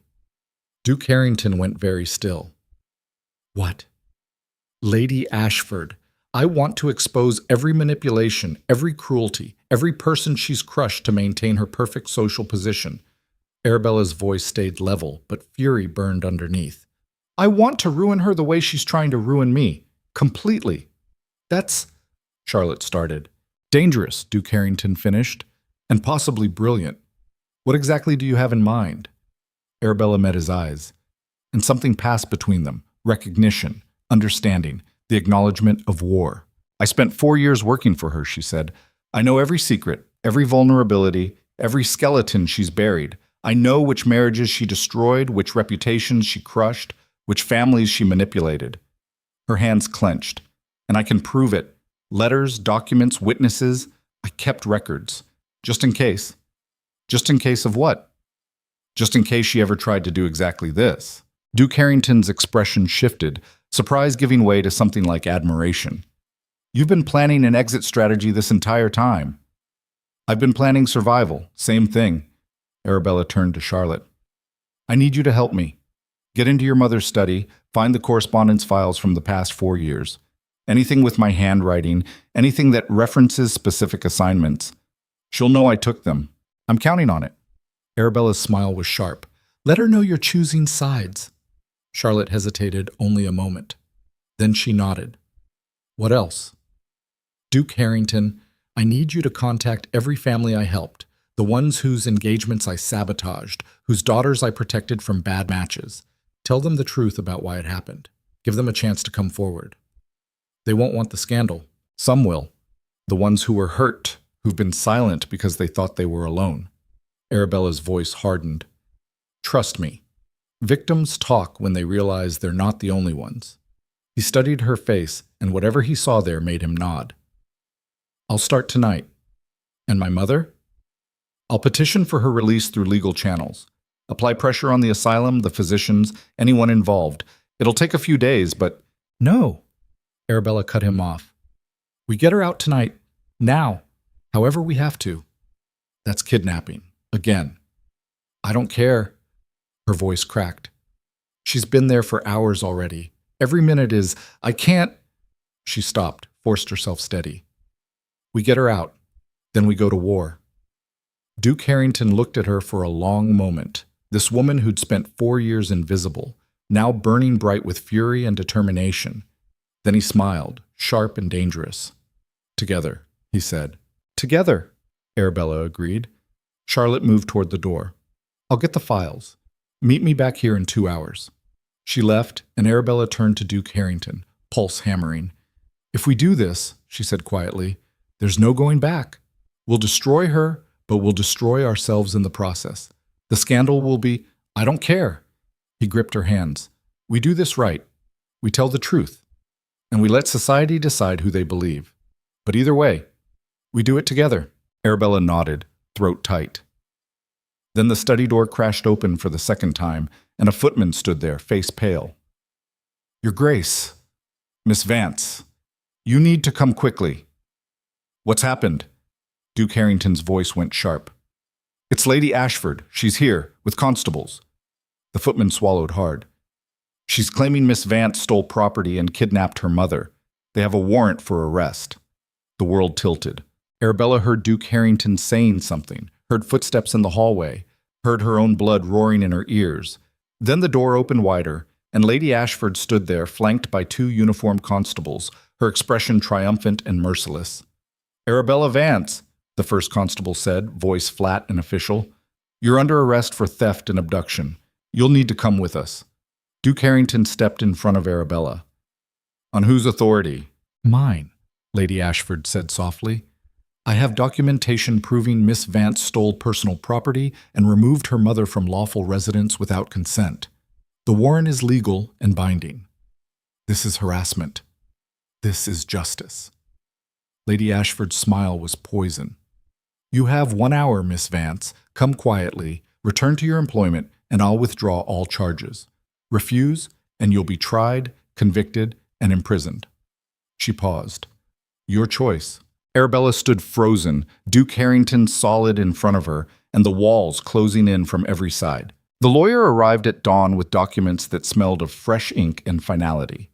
Arabella stood in the drawing room wearing the same dress from the night before, her hair hastily pinned, hands trembling as she signed her name across parchment that would bind her life to Duke Harrington's. The ceremony itself had been brief. A local vicar roused from sleep, 2 servants as witnesses, words spoken in candlelight that felt both sacred and surreal. Now, 5 hours later, she was a duchess. The reality hadn't settled, probably wouldn't for days. Duke Harrington, her husband, which still sounded impossible, stood by the window reviewing contracts with his solicitor, Mr. Pembroke, a thin man with wire spectacles who kept glancing at Arabella like she was a particularly complex legal problem. "The settlement is ironclad," Pembroke was saying. "Mrs. Vance's care is fully funded through a trust that cannot be touched or contested. The residence on Harley Street is purchased outright in her name. Medical expenses, staff, everything, secured." Arabella's throat tightened. Her mother, safe. No matter what happened next, her mother would be cared for. "And the other matter?" Duke Harrington asked quietly. Pembroke produced another document.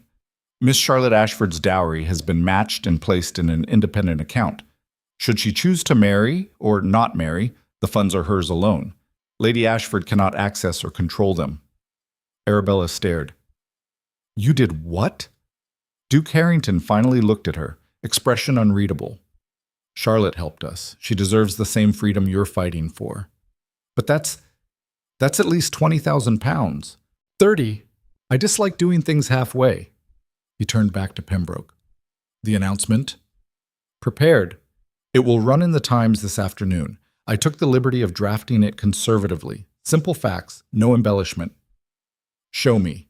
Pembroke handed over a printed slip. Duke Harrington scanned it, then passed it to Arabella. She read, "The Duke of Harrington is pleased to announce his marriage to Miss Arabella Vance, daughter of the late Mr. Thomas Vance. The ceremony took place privately at Harrington Estate on the morning of June 12th. The Duke and Duchess will receive callers beginning next month." "It's accurate," she said slowly. "But insufficient," Duke Harrington replied. "It doesn't explain why, doesn't address the speculation that will follow. People will assume I've lost my mind or you've trapped me." "Haven't I?" The words slipped out before she could stop them. His gaze sharpened. "Do you actually believe that?" "I don't know what I believe. Yesterday I was a companion. Today I'm a duchess. It doesn't feel real." "It's real." He crossed to her, took her hands. His were warm, steady. "And we're going to face what comes next together. But first you need to eat something. You've been awake all night." "I'm not hungry." "You're shaking." She was. Hadn't noticed until he said it. "I keep thinking about Lady Ashford. When she finds out, she already knows. Charlotte sent word 3 hours ago." Arabella's stomach dropped. "And?" "No response yet, but I expect one soon." He glanced at Pembroke. "That will be all. Have the announcement delivered as planned." Pembroke gathered his papers, bowed, and left. The door clicked shut with awful finality. Arabella pulled her hands free, started pacing. "This is happening too fast. The marriage, the announcement, everything, it's like a landslide and I can't get my footing." "Would you prefer we'd waited? Given Lady Ashford time to intervene, time to destroy your reputation before I could protect it?" "No, but—" She stopped, turned. "What if this doesn't work? What if society refuses to accept me, refuses to acknowledge the marriage? They can refuse all they like. It doesn't change the legal reality. Legal reality doesn't stop gossip. Doesn't stop them from cutting me, from treating me like a scandal to be managed." Duke Harrington was quiet for a moment, then, "You're right, it doesn't. But I didn't marry you to make you palatable to society. I married you because you're the first person in 12 years who looked at me and saw something other than a title and fortune. That's not a strategy. That's not practical. No, it's honest." He moved closer, voice dropping. "I know you're terrified. I'm terrified too. But backing down now, apologizing for what we've done, that won't make this easier. It'll just confirm what they already believe, that you don't belong, that I made a mistake. Arabella's hands clenched. So what do? We stop apologizing. Stop hiding. His expression hardened into something resolute. We attend the Mansfield ball next week. Walk in together, dance. Make it clear this isn't a mistake or a scandal. It's a choice. My choice. They'll eviscerate us. Probably. But they'll do it to our faces instead of behind our backs. And that's when we prove them wrong. Before Arabella could respond, a commotion erupted in the hallway. Raised voices. Hurried footsteps. The door flew open without warning. Lady Ashford stood in the doorway, dressed for travel, eyes blazing with fury. Behind her, Charlotte hovered, face pale. Your Grace? Lady Ashford's voice could have cut glass. I must speak with you, privately. Anything you wish to say can be said in front of my wife. The word wife landed like a slap. Lady Ashford's jaw tightened. You cannot possibly expect this farce to stand. Miss Vance was in my employ. She had no dowry, no family connections, she had intelligence, courage, and honesty. That was sufficient. Sufficient for what? A dalliance? A mistress arrangement? Not marriage, Your Grace, certainly not to someone of your standing. Arabella felt ice flood her veins. She'd expected this, expected the fury, the dismissal, but hearing it spoken aloud, hearing herself reduced to inadequacy. Actually, she said quietly, I'd like to speak with Lady Ashford alone. Duke Harrington turned to her sharply. Arabella, please. She met his eyes, saw the concern there. 5 minutes. He hesitated, then nodded. 5 minutes. I'll be right outside. He left, taking Charlotte with him. The door closed. Lady Ashford and Arabella faced each other across expensive carpet and 4 years of carefully maintained distance. You've ruined yourself, Lady Ashford said flatly, and you've made me look like a fool. I took you in, gave you employment, and this is how you repay me? By seducing? I didn't seduce anyone. Arabella's voice was steady, cold. Duke Harrington chose me. I chose him. That's not seduction, that's partnership. Partnership? Lady Ashford laughed, harsh. You're a paid companion who got lucky. Don't mistake luck for worth. I'm a woman who spent 4 years making myself invisible so your daughter wouldn't have to marry poorly. I sabotaged good men and bad ones on your orders, destroyed possibilities because you couldn't be bothered to let Charlotte choose for herself. Arabella stepped closer.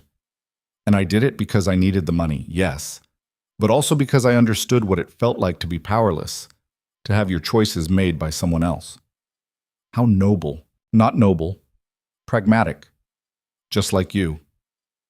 Arabella paused. But here's what you didn't count on. I learned from you. Learned how to read power, how to navigate systems designed to crush people like me, and I use those skills to find someone who actually sees me as an equal. Lady Ashford's expression twisted. You think you're his equal? A duchess now? You'll never be accepted, never be... I don't need to be accepted. I need to be respected. Arabella's hands steadied. And whether you acknowledge it or not, I've earned that. 4 years of flawless work, of protecting your interests, of making problems disappear without leaving fingerprints. You valued that work when it benefited you. Don't pretend it was worthless now that I've found something better. Silence stretched between them, taut and dangerous. Finally, Lady Ashford said, What do you want? Money to disappear? An annulment arranged quietly? I want nothing from you, except maybe an acknowledgement that I was good at what I did. And if I refuse, then refuse. It doesn't change the facts. Arabella moved toward the door, paused. But I will tell you this. Charlotte is smarter and braver than you've ever given her credit for. She helped us because she wanted to, because she believed people deserve to choose their own futures. You might consider letting her do that instead of controlling every aspect of her life. She left before Lady Ashford could respond, found Duke Harrington in the hallway exactly where he'd promised to be. How bad? He asked quietly. About what I expected. Arabella's hands were shaking again. She thinks I'm delusional. Are you? Probably. She managed a weak smile. But I'm committed to the delusion now. Charlotte appeared from around the corner, eyes red but determined. Mother wants to leave. She's furious. I imagine so. Arabella squeezed her hand. Thank you for everything. Don't thank me yet. The hard part is coming. Charlotte glanced at Duke Harrington. The Mansfield ball. Are you really attending? Yes. Then I'm coming too. Charlotte, no arguments. You helped me, now I help you. She straightened her shoulders. Besides, someone needs to make sure the gossip gets the facts right. Duke Harrington's expression softened. Barely, but Arabella saw it. You're a better strategist than your mother realizes. I learned from the best. Charlotte looked at Arabella. Now go rest. You look like you're about to collapse. She wasn't wrong. The next 6 days passed in a strange suspension between normalcy and catastrophe. Arabella moved her few belongings from the rented rooms she'd shared with her mother to Harrington House in London, a massive townhouse in Mayfair that made the Ashford residence look modest. Her mother, still hazy with laudanum, barely registered the change. Arabella hired a proper nurse, set up the Harley Street residence with furniture and supplies, and tried not to think about how much money was being spent on her behalf. Duke Harrington, she still couldn't think of him as anything else, certainly not as husband in any real sense, worked constantly. Meetings with solicitors, bankers, estate managers, apparently becoming unexpectedly married required legal adjustments to trusts, titles, property holdings. They barely spoke, not from anger or avoidance, but from sheer overwhelm. Arabella didn't know how to be a duchess, didn't know the rules or expectations. Every servant who called her Your Grace made her flinch. Every time she entered a room in Harrington House and found it larger than her entire previous living space, panic flickered. She was drowning in velvet and marble. On the 5th day, she found Duke Harrington in his study at midnight, surrounded by papers, jaw tight with tension. You should sleep, she said from the doorway. He looked up, and the exhaustion in his eyes was startling. So should you. Can't. Keep thinking about the ball. Regretting it? Terrified of it. She moved into the room, perched on the edge of a chair. What if no one speaks to us? What if they cut us entirely? Then we dance alone and leave with our heads high. That's not reassuring. I'm not trying to reassure you. I'm trying to be honest. He set down his pen, rubbed his eyes. This will be brutal. People will say terrible things, will question my judgment and your character. There's no avoiding that. Then why do it? Because hiding confirms their worst assumptions. Appearing publicly, together, forces them to confront the reality, I chose you and I'm not ashamed of that choice. He paused. Are you ashamed? Of marrying you? No. Of not belonging? Yes. You belong because I say you do. That's how power works. That's how your power works. I don't have any. Not yet. Duke Harrington stood, moved around the desk. But you will. People follow power, yes, but they also follow conviction. And right now, you have something most of them lack. You know exactly who you are and what you want. That's rare, valuable. Arabella looked at him, this man who'd upended her entire life in the span of 2 weeks, who somehow saw worth in her when she barely saw it herself. I don't know how to be a duchess, she admitted quietly. Good. Neither do I, really. I just know how to be myself and make other people accept it. He held out his hand. So be yourself, the woman who dismantled William Rothschild's confidence in 3 sentences. The woman who faced down Lady Ashford without flinching. That woman doesn't need to perform duchess. She just needs to exist, and everyone else will adjust. Arabella took his hand, let him pull her to her feet. What if they don't adjust? Then we make them. The Mansfield ball was held in a residence that looked like a palace, all white marble, gold trim, and enough candles to illuminate a small city. Carriages lined the street for blocks, depositing guests in waves of silk and jewels. Arabella stood in their own carriage, frozen. I can't do this. Duke Harrington, beside her in formal black attire, didn't argue, just said, Yes, you can. They're going to stare, judge, whisper. Let them. Easy for you to say. It's not easy at all. He turned to face her fully. But I'm choosing you over their approval. That's the calculation. And if you're choosing me, then we walk in there together and show them exactly what that means. Charlotte, sitting across from them in a gown of pale blue, leaned forward. For what it's worth, you look stunning. That dress is perfect. The dress in question was deep emerald silk, far more expensive than anything Arabella had ever worn. It fit perfectly because Duke Harrington had hired a seamstress who'd worked for 3 days straight. The rubies at her throat had belonged to his grandmother. She looked like a duchess. She felt like an imposter. Ready? Duke Harrington extended his hand. Arabella took it, let him help her from the carriage. The moment her feet touched the ground, she felt eyes turn, guests arriving, departing, all suddenly focused on this unexpected arrival. The whispers started immediately. Actually married her. Companion, can you imagine? Must be mad. Duke Harrington's grip on her hand tightened fractionally. Not restraint, reassurance. They walked up the marble steps together, Charlotte trailing behind, and entered the ballroom. The music didn't stop. Conversations didn't halt dramatically. But something shifted. A collective intake of breath. A ripple of awareness spreading through 300 guests. Duke Harrington and his shocking new wife had arrived. Lord Mansfield, their host, approached with careful neutrality. Your Grace, what a surprise. I sent word we'd attend. Duke Harrington's tone was perfectly pleasant, but underneath ran steel. Yes, well, congratulations on your recent marriage. Quite unexpected. The best things usually are. Duke Harrington glanced at Arabella. May I present my wife, the Duchess of Harrington? Arabella forced herself to meet Lord Mansfield's eyes, to not flinch under his assessment. Lord Mansfield. Your Grace. He bowed, proper depth, proper form. Then his wife appeared, and her expression was considerably less neutral. How lovely, Lady Mansfield said, voice like ice wrapped in silk. Though I must admit we were shocked by the announcement. So sudden. When you know, Duke Harrington replied smoothly. Indeed.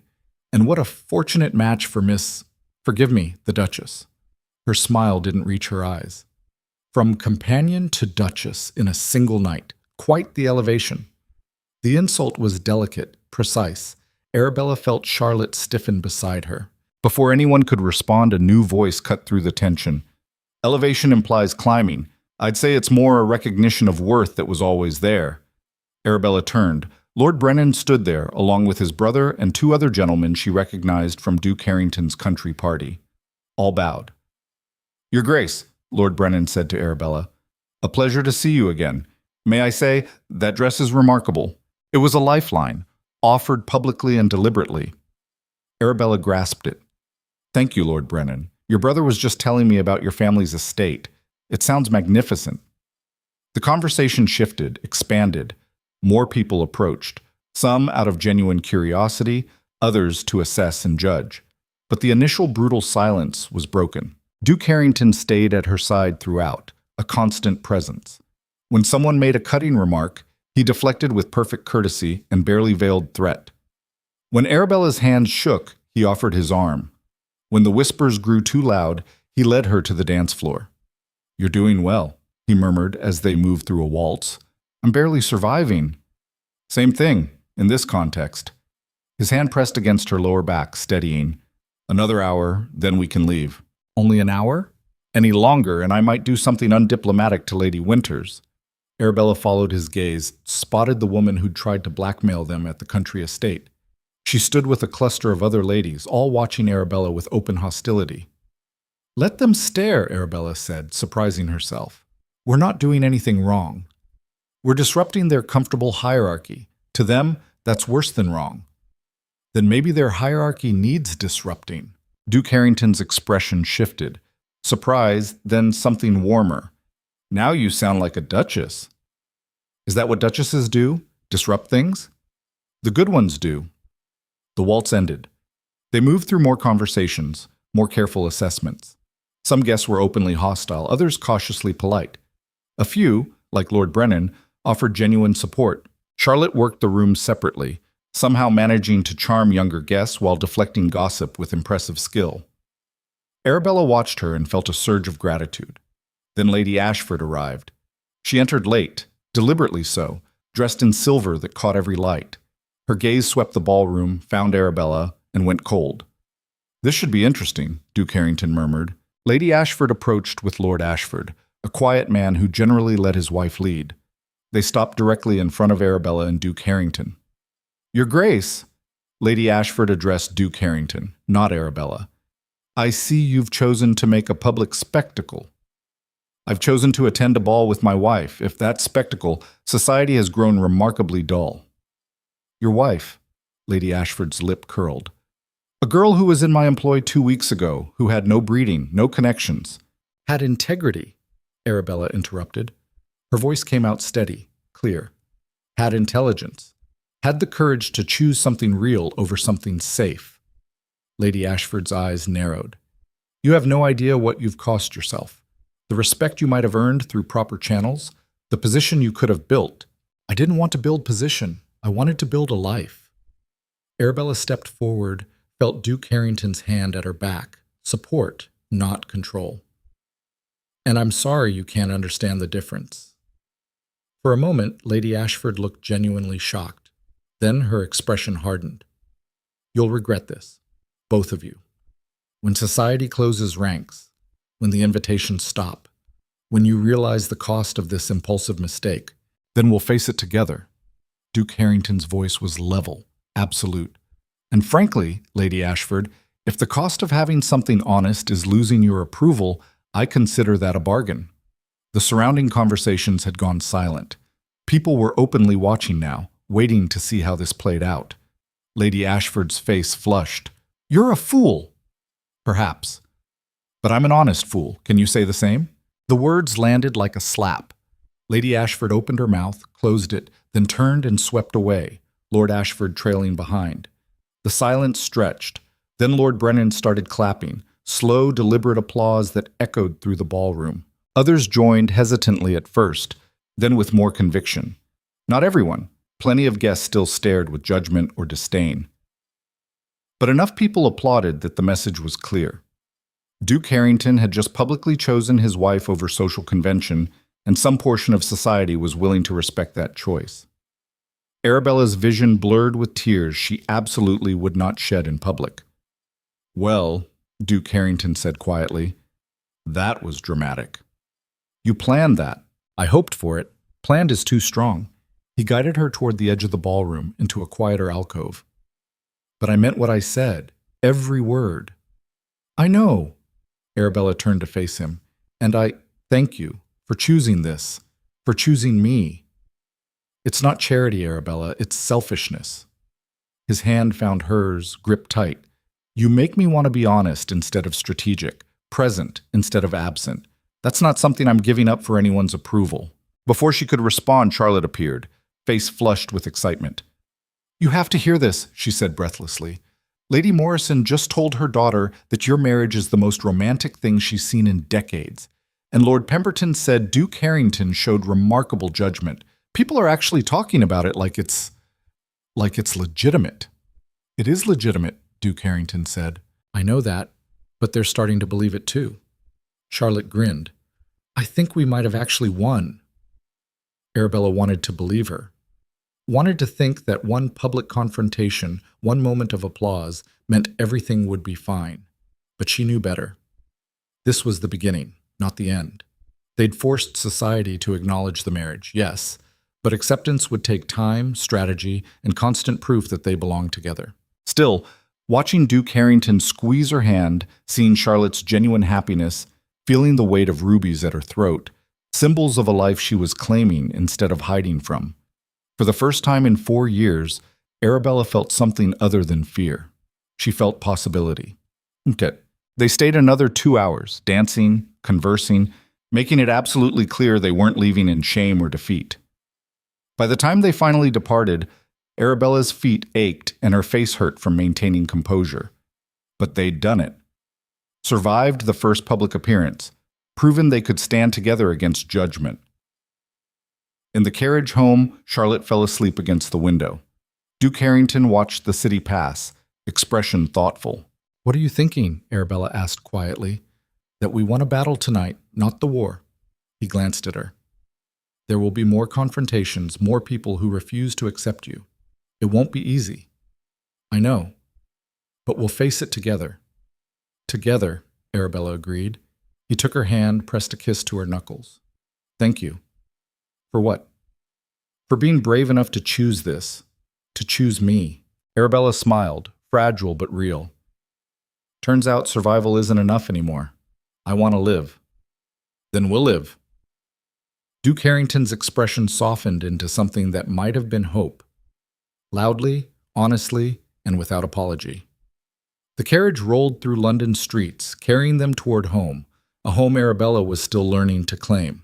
Behind them, the Mansfield ballroom continued its performance, gossip spreading like wildfire. But for the first time since this impossible thing began, Arabella felt certain of one truth. She belonged exactly where she was, beside this man who saw her worth when the world saw only inadequacy.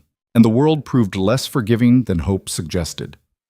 The morning after the Mansfield ball, Arabella woke to find 3 dinner invitations had been withdrawn.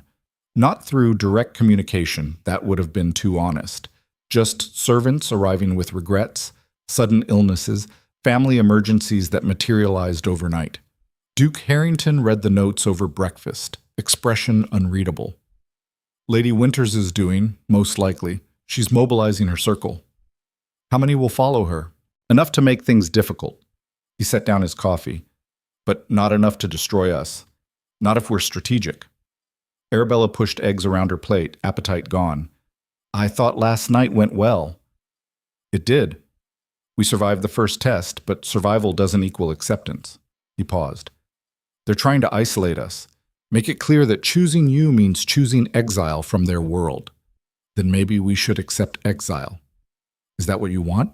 She didn't know. Part of her, the part that had spent 4 years being invisible, wanted to retreat, to find some quiet corner where judgment couldn't reach.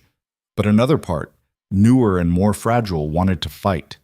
Wanted to prove that she belonged, not despite her origins, but because of everything she'd built from them. I want to stop feeling like I have to apologize for existing, she said finally. Duke Harrington's expression softened. Then we make them apologize instead. Before Arabella could ask what that meant, Charlotte burst into the dining room, still in her nightgown, holding a newspaper. You need to see this. She slapped the paper on the table. The headline read, Duke's Mysterious Marriage, Fortune Hunter or Love Match. Arabella's stomach sank. The article was poison dressed as journalism. It detailed her background, or lack thereof, with brutal precision. No family title, father died in debt. Mother's laudanum habit hinted at, but never stated outright. Her employment with Lady Ashford characterized as companion of uncertain duties. The marriage described as shockingly sudden and raising questions about the Duke's judgment. They're calling me a fortune hunter, Arabella said flatly.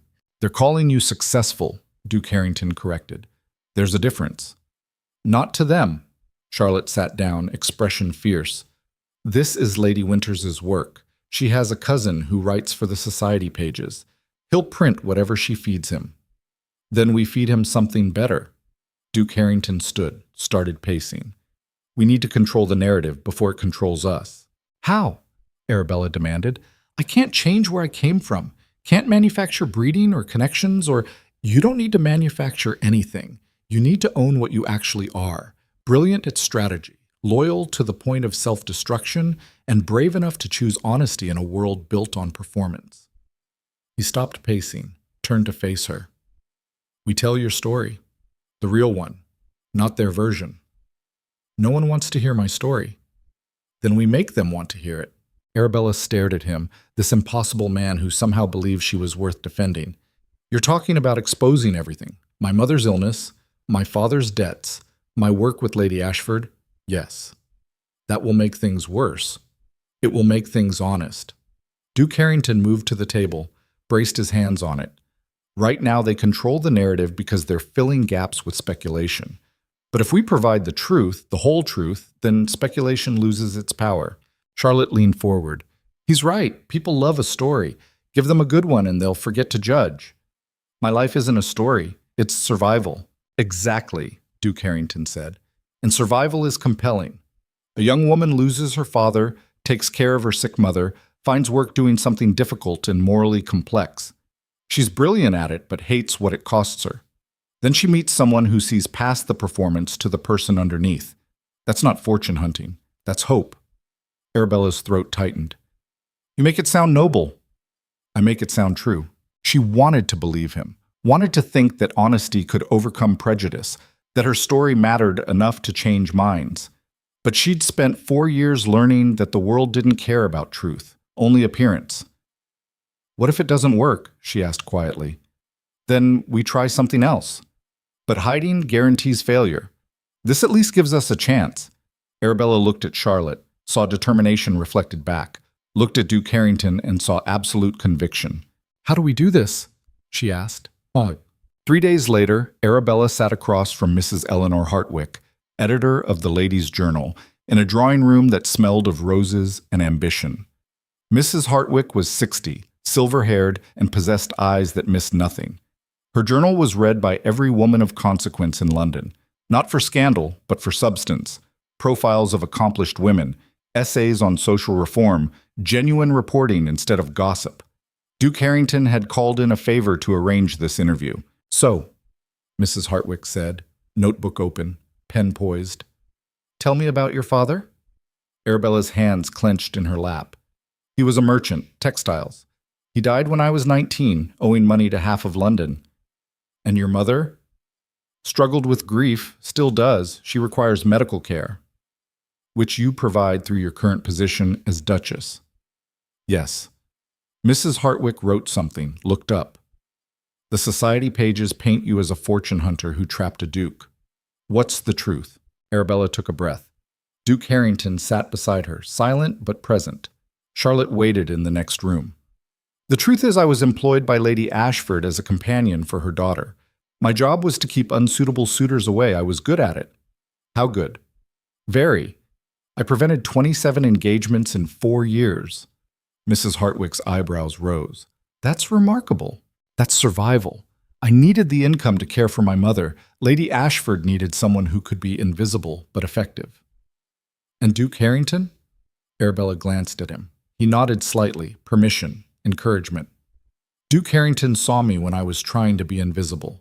He understood what I was doing and why. And instead of judging me for it, he was curious." "About what?" "About who I actually was beneath the performance." Mrs. Hartwick wrote rapidly.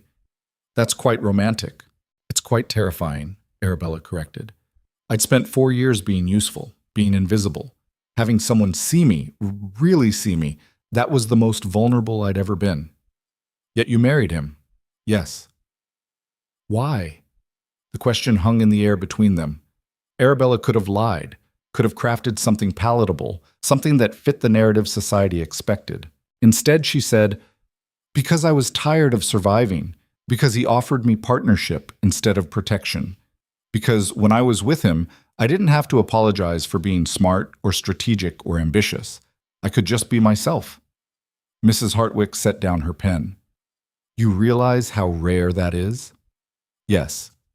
"And you understand that society will punish you for claiming it?" "They're already punishing me." This interview is a gamble that honesty might matter more than breeding. For a long moment, Mrs. Hartwick studied her. Then she picked up her pen again.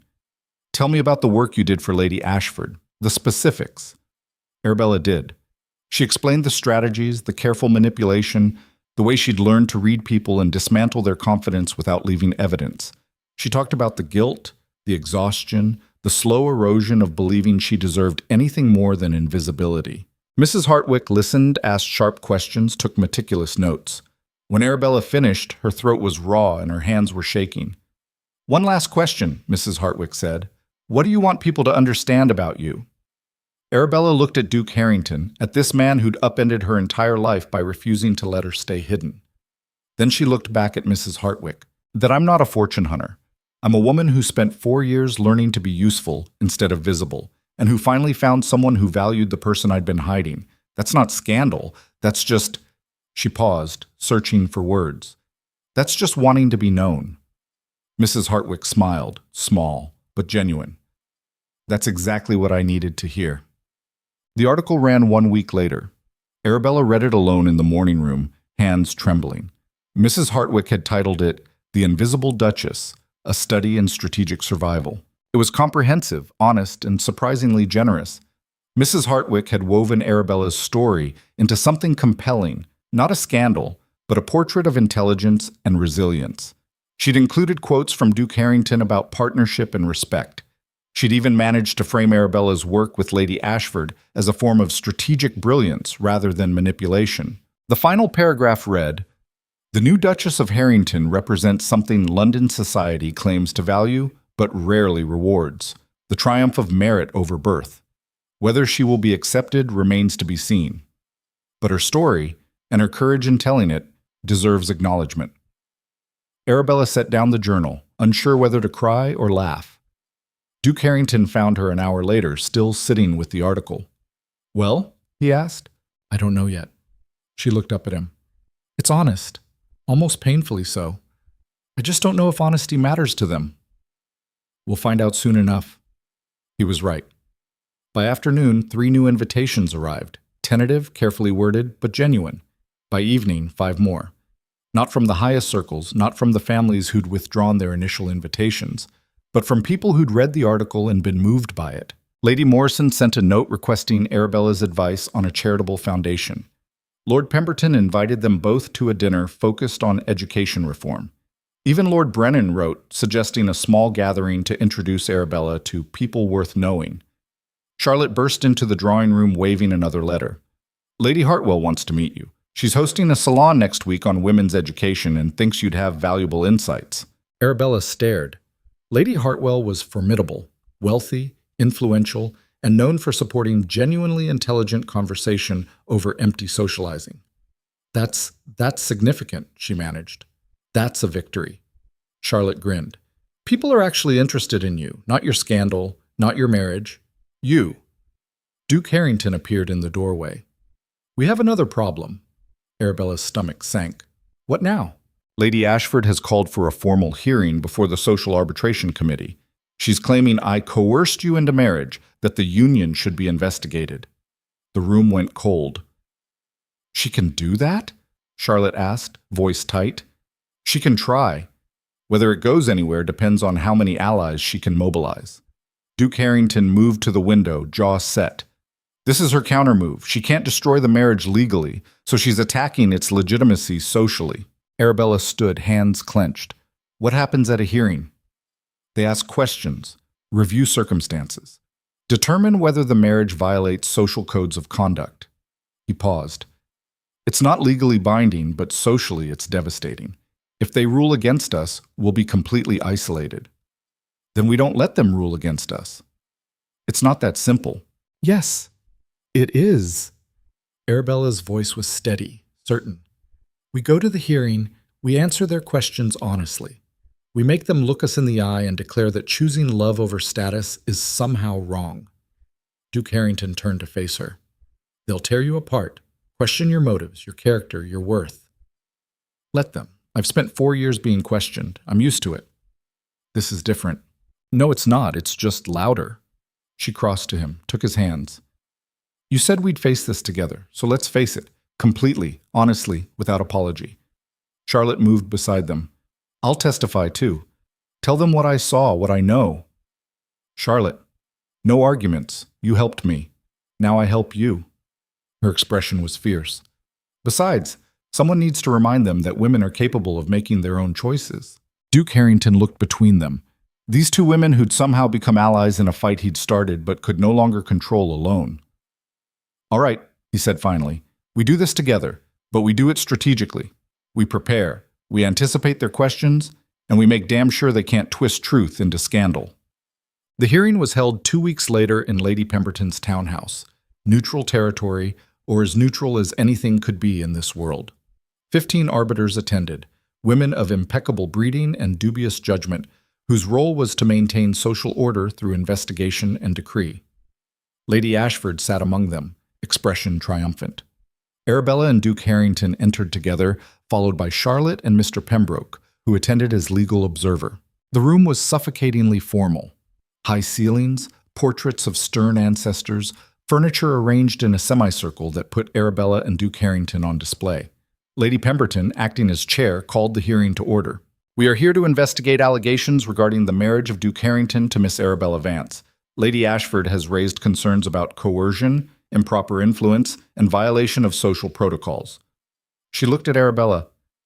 "Miss Vance, or rather, Your Grace, do you understand why you're here?" "Yes." And do you consent to answer questions honestly? I've never been good at dishonesty, so yes. A few arbiters exchanged glances. Lady Ashford's jaw tightened. Lady Pemberton consulted her notes. Let's begin with your employment. You worked for Lady Ashford for 4 years in what capacity? As companion to her daughter, Charlotte. And what did that role entail? Arabella took a breath. Officially, chaperoning and social support. Unofficially, preventing unsuitable matches through strategic intervention. Murmurs rippled through the room. Intervention? Lady Pemberton's eyebrows rose. Explain. I identified men Lady Ashford deemed inappropriate, poor financial prospects, questionable character, insufficient status, and discouraged their pursuit of Charlotte through conversation, observation, and occasionally providing information that revealed incompatibilities. You sabotaged courtships. I protected Charlotte from making decisions her mother would punish her for. Arabella met Lady Pemberton's eyes. I was paid to be invisible and effective. I was both. Lady Ashford stood abruptly. She's describing manipulation, deception. This is exactly the kind of character that... Please sit, Lady Ashford. You'll have opportunity to speak. Lady Pemberton's tone was firm. She turned back to Arabella. How did you meet Duke Harrington? At a ball. I was working. He was observing. Observing what? Me. Working. Arabella paused. He'd apparently been watching me for 6 months, trying to understand what I was doing and why. Duke Harrington spoke for the first time. I was curious about someone who possessed strategic intelligence I respected. That curiosity became interest, then admiration, then love. Love? Lady Ashford's voice dripped contempt. You expect us to believe a duke fell in love with a paid companion? I expect you to believe what's true, Duke Harrington replied coolly. Whether you do or not is your concern, not mine. Lady Pemberton raised a hand for silence. Let's address the marriage itself. Your Grace, why did you marry Miss Vance so quickly? Because waiting would have given people like Lady Ashford time to destroy her reputation and eliminate the possibility entirely. So you acknowledge the marriage was hasty? I acknowledge it was strategic. I wanted to marry her. She wanted to marry me. Waiting served no purpose except satisfying people who had no stake in our happiness. Another arbiter, Lady Carlisle, leaned forward.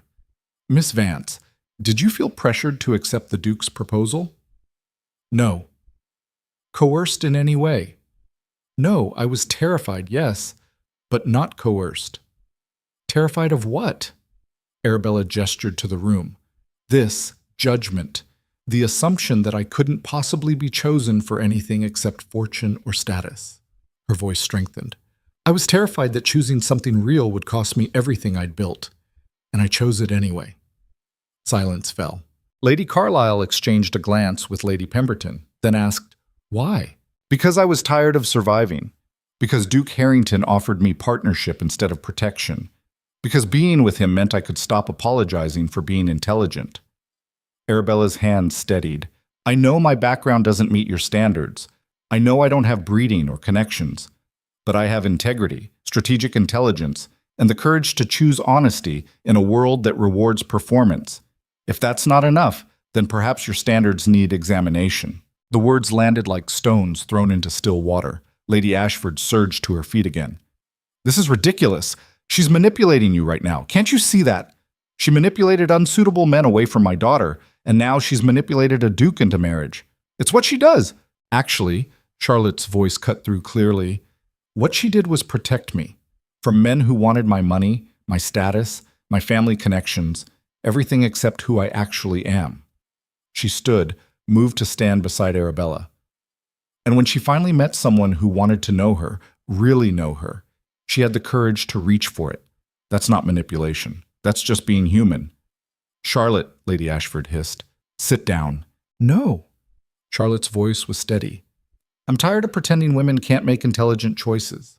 I'm tired of watching brilliant people be dismissed because they don't fit narrow definitions of worth. She looked at her mother. Arabella helped me because you paid her, yes, but also because she understood what it felt like to be powerless. And she deserves better than your judgment. Lady Pemberton watched this exchange with calculating eyes. Then she said, I think we've heard enough. Arbiters, please confer. The 15 women huddled, voices low and intense. Arabella stood with Duke Harrington's hand at her back, Charlotte beside her, and waited for judgment that would determine whether honesty mattered at all. 5 minutes passed. 10. Finally, Lady Pemberton returned to her seat. We've reached a decision. By vote of 9-6, we find no evidence of coercion or improper conduct. The marriage stands, recognized, and legitimate. Arabella's knees almost buckled. However, Lady Pemberton continued, we acknowledge this situation is unusual.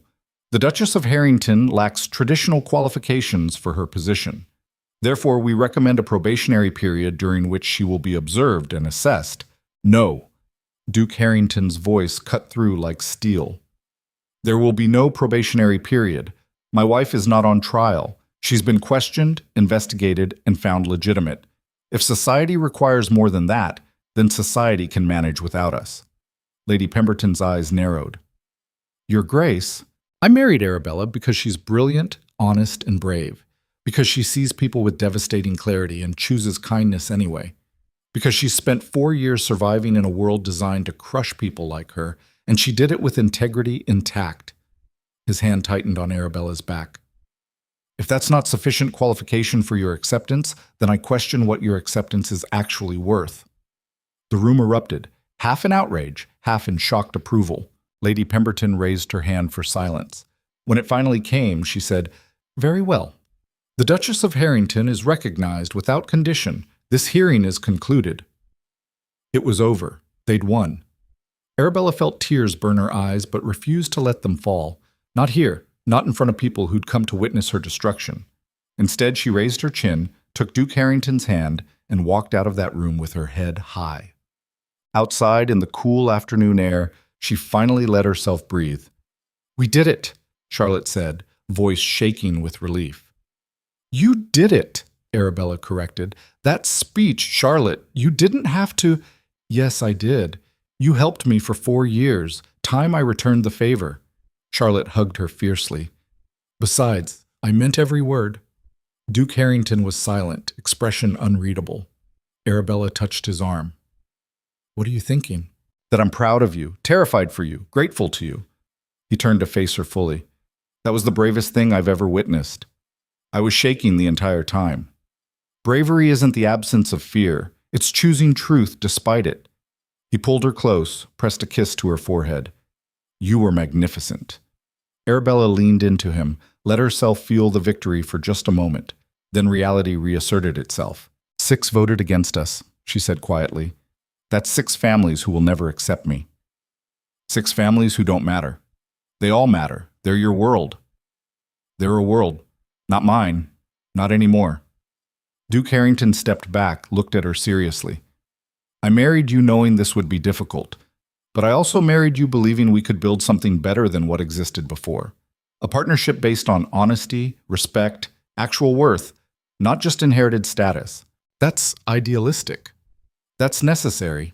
He glanced at Charlotte. Your generation deserves better than what we were given. Someone needs to prove it's possible. Charlotte smiled. No pressure. Despite everything, Arabella laughed. Touch. 3 months later, everything looked different. Not perfect. Perfection was an illusion. But different. Arabella hosted her first salon on women's education, attended by 37 guests who came genuinely interested in discussion rather than gossip. She advised 3 families on strategic household management, earning both respect and actual friendships. She visited her mother weekly in the Harley Street residence, where proper medical care was slowly reducing the laudanum dependence. Duke Harrington involved her in estate management, investment decisions, charitable work. Not as decoration, but as actual partner. They argued about strategies, debated approaches, solved problems together. Charlotte rejected 2 marriage proposals from appropriate suitors, then accepted a third from Lord Brennan's brother, not because he had status, but because he made her laugh and respected her intelligence. Lady Ashford attended the engagement celebration with tight-lipped displeasure, but attended nonetheless. The 6 families who'd voted against Arabella's acceptance still cut her in public. Lady Winters continued spreading poison through society columns. Invitations to the most elite gatherings remained scarce. But other invitations came, from people interested in substance over spectacle, from families who valued intelligence and honesty, from women who saw in Arabella's story the possibility of their own advancement. She was building something new, not acceptance into the old hierarchy, but creation of a different kind of value. One evening, 6 months after the hearing, Arabella stood in Harrington House's library, reviewing ledgers for a women's education fund she was establishing. Duke Harrington found her there, brought her tea without being asked. "You're working late," he observed. "So are you." She accepted the tea gratefully. "Estate reports?" "Investment analysis. The textile manufacturer you suggested. They're exceeding projections." "I told you they would. They're innovative and well-managed. You told me, and I listened. Novel concept." He sat beside her, stretched out his legs. "How's the education fund?" "Growing. We have enough to endow 2 scholarships for girls who show academic promise but lack family support." "That's significant. It's a start." Arabella set down her pen. "I keep thinking about all the brilliant women trapped in situations like mine, working invisible jobs, hiding their intelligence because it makes people uncomfortable. If this fund can help even a few of them, it will help more than a few." Duke Harrington took her hand. "You're building a legacy, not based on title or bloodline, but on actual impact."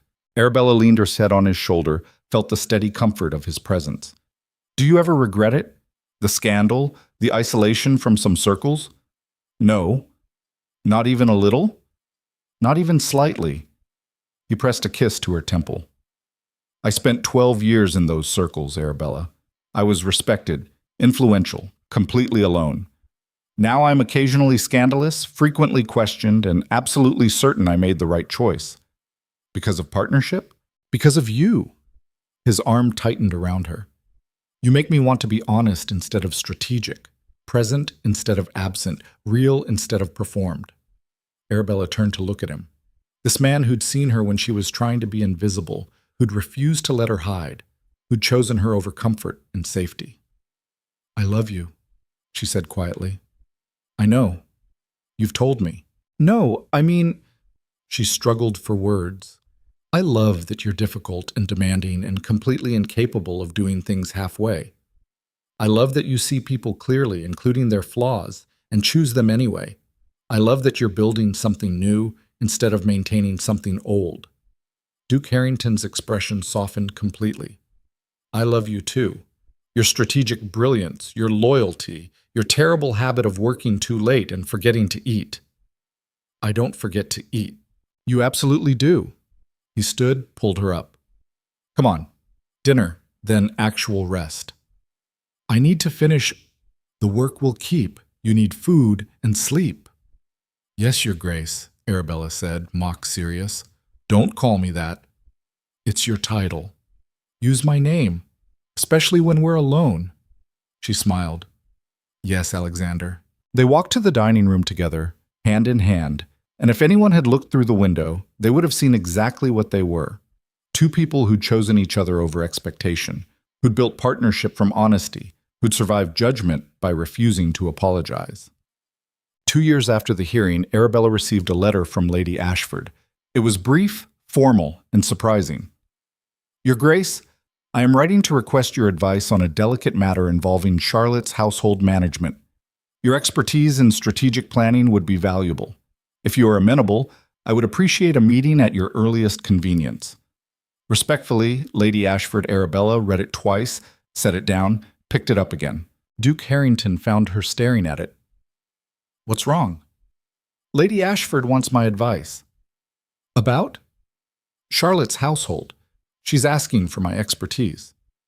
"That's unexpected. That's impossible. She hates me." "Perhaps she's learned something." Duke Harrington read the letter over her shoulder. "Or perhaps she's desperate, and you're the only person who can actually help. Either way, it's acknowledgement of your worth. Yet, yes." He paused. "Will you meet with her?" Arabella considered. Part of her wanted to refuse, to let Lady Ashford feel the isolation she'd tried to inflict. But another part, the part that had spent 4 years learning to be strategic, saw opportunity. "Yes," she said finally. "I'll meet with her." They met 1 week later in the drawing room at Harrington House. neutral territory that was also Arabella's home, a subtle reminder of how much had changed. Lady Ashford arrived precisely on time, dressed impeccably, expression carefully neutral. "Your Grace, thank you for agreeing to meet." "Lady Ashford," Arabella gestured to a seat. "Please." They sat in careful formality, tea poured and untouched between them. "I'll be direct," Lady Ashford said. "Charlotte's household has become complicated. Her husband's family has expectations she's struggling to manage, and she requested I seek your counsel." "Charlotte could have asked me directly. She said you'd be more likely to help if I was the one asking." Arabella almost smiled. "She's not wrong." Lady Ashford's jaw tightened. I know we parted badly. My actions during your marriage, during the hearing, were calculated to destroy me." "Yes." "Yes." Lady Ashford met her eyes, and for the first time Arabella saw something other than judgment. Maybe regret, maybe just exhaustion. "I was wrong." The admission hung in the air between them. "About what specifically?" Arabella asked. "About your worth, your character, your suitability for the position you now hold." Lady Ashford's voice was steady but strained.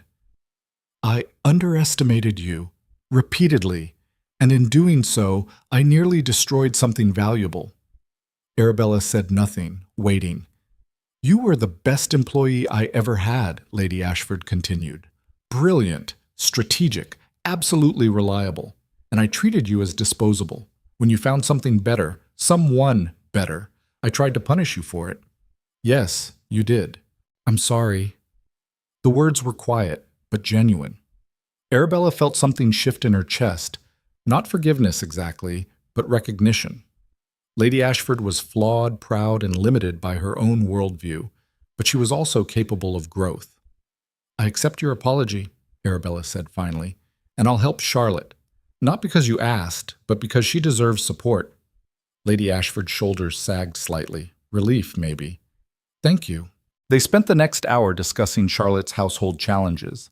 Arabella provided strategies, suggested approaches, offered the same expertise she'd once given as invisible companion, but now delivered as equal. When Lady Ashford finally left, she paused at the door. "Your education fund," she said. "The one for girls without family support. I'd like to contribute." Arabella blinked. That's generous." "It's strategic. You've proven that intelligence and capability can come from anywhere. Seems foolish to waste it simply because of circumstance." Lady Ashford's expression was dry. "Consider it an investment in better outcomes than I achieved with my own daughter. Charlotte turned out remarkably well. Despite me, not because of me. I'm aware." She paused. "I'm also aware that she learned courage from you. That's worth acknowledging."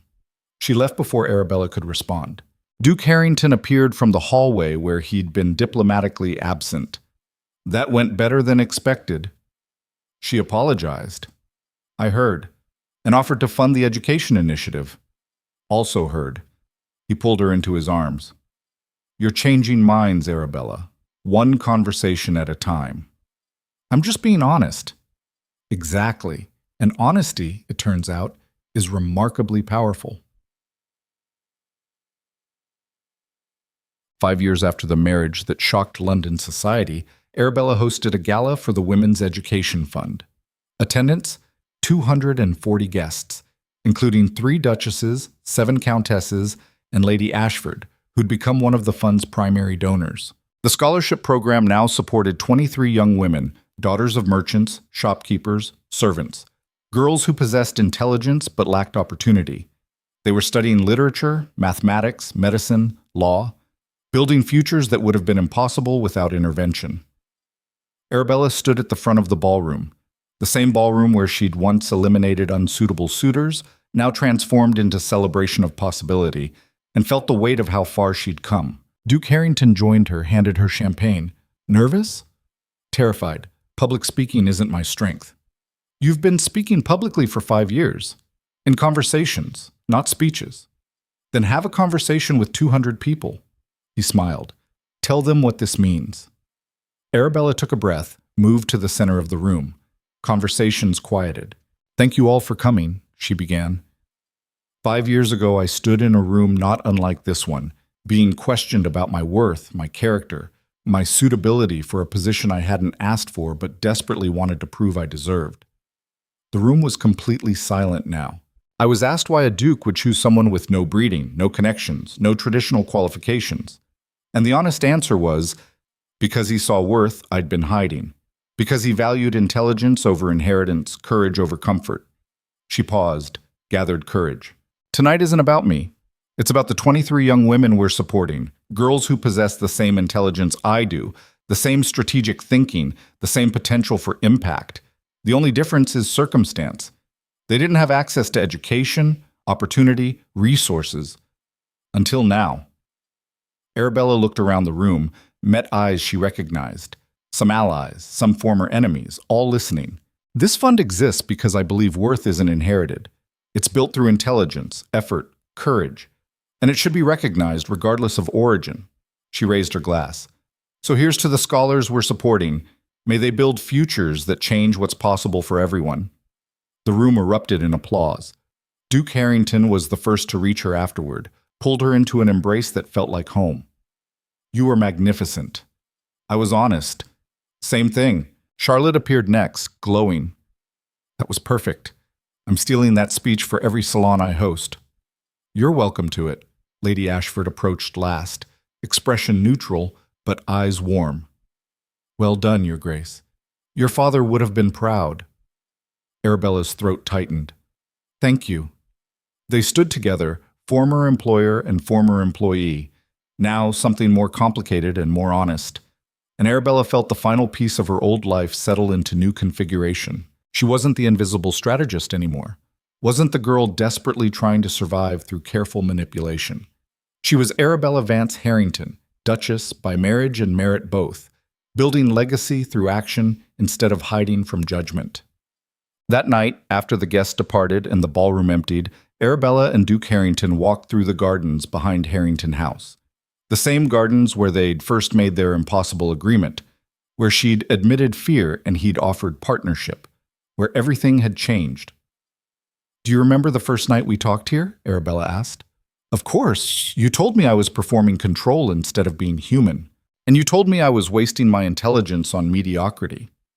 We were both right.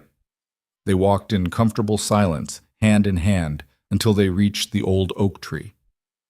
I've been thinking, Duke Harrington said quietly, about what we've built, the fund, the scholarships, the community we've created. And I think we should expand.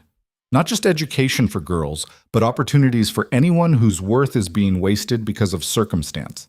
Training programs, employment networks, investment in businesses that value capability over breeding. Arabella turned to look at him. That's ambitious. That's necessary. His expression was serious, intent. We've proven that merit can overcome prejudice. Let's prove it again. Bigger this time.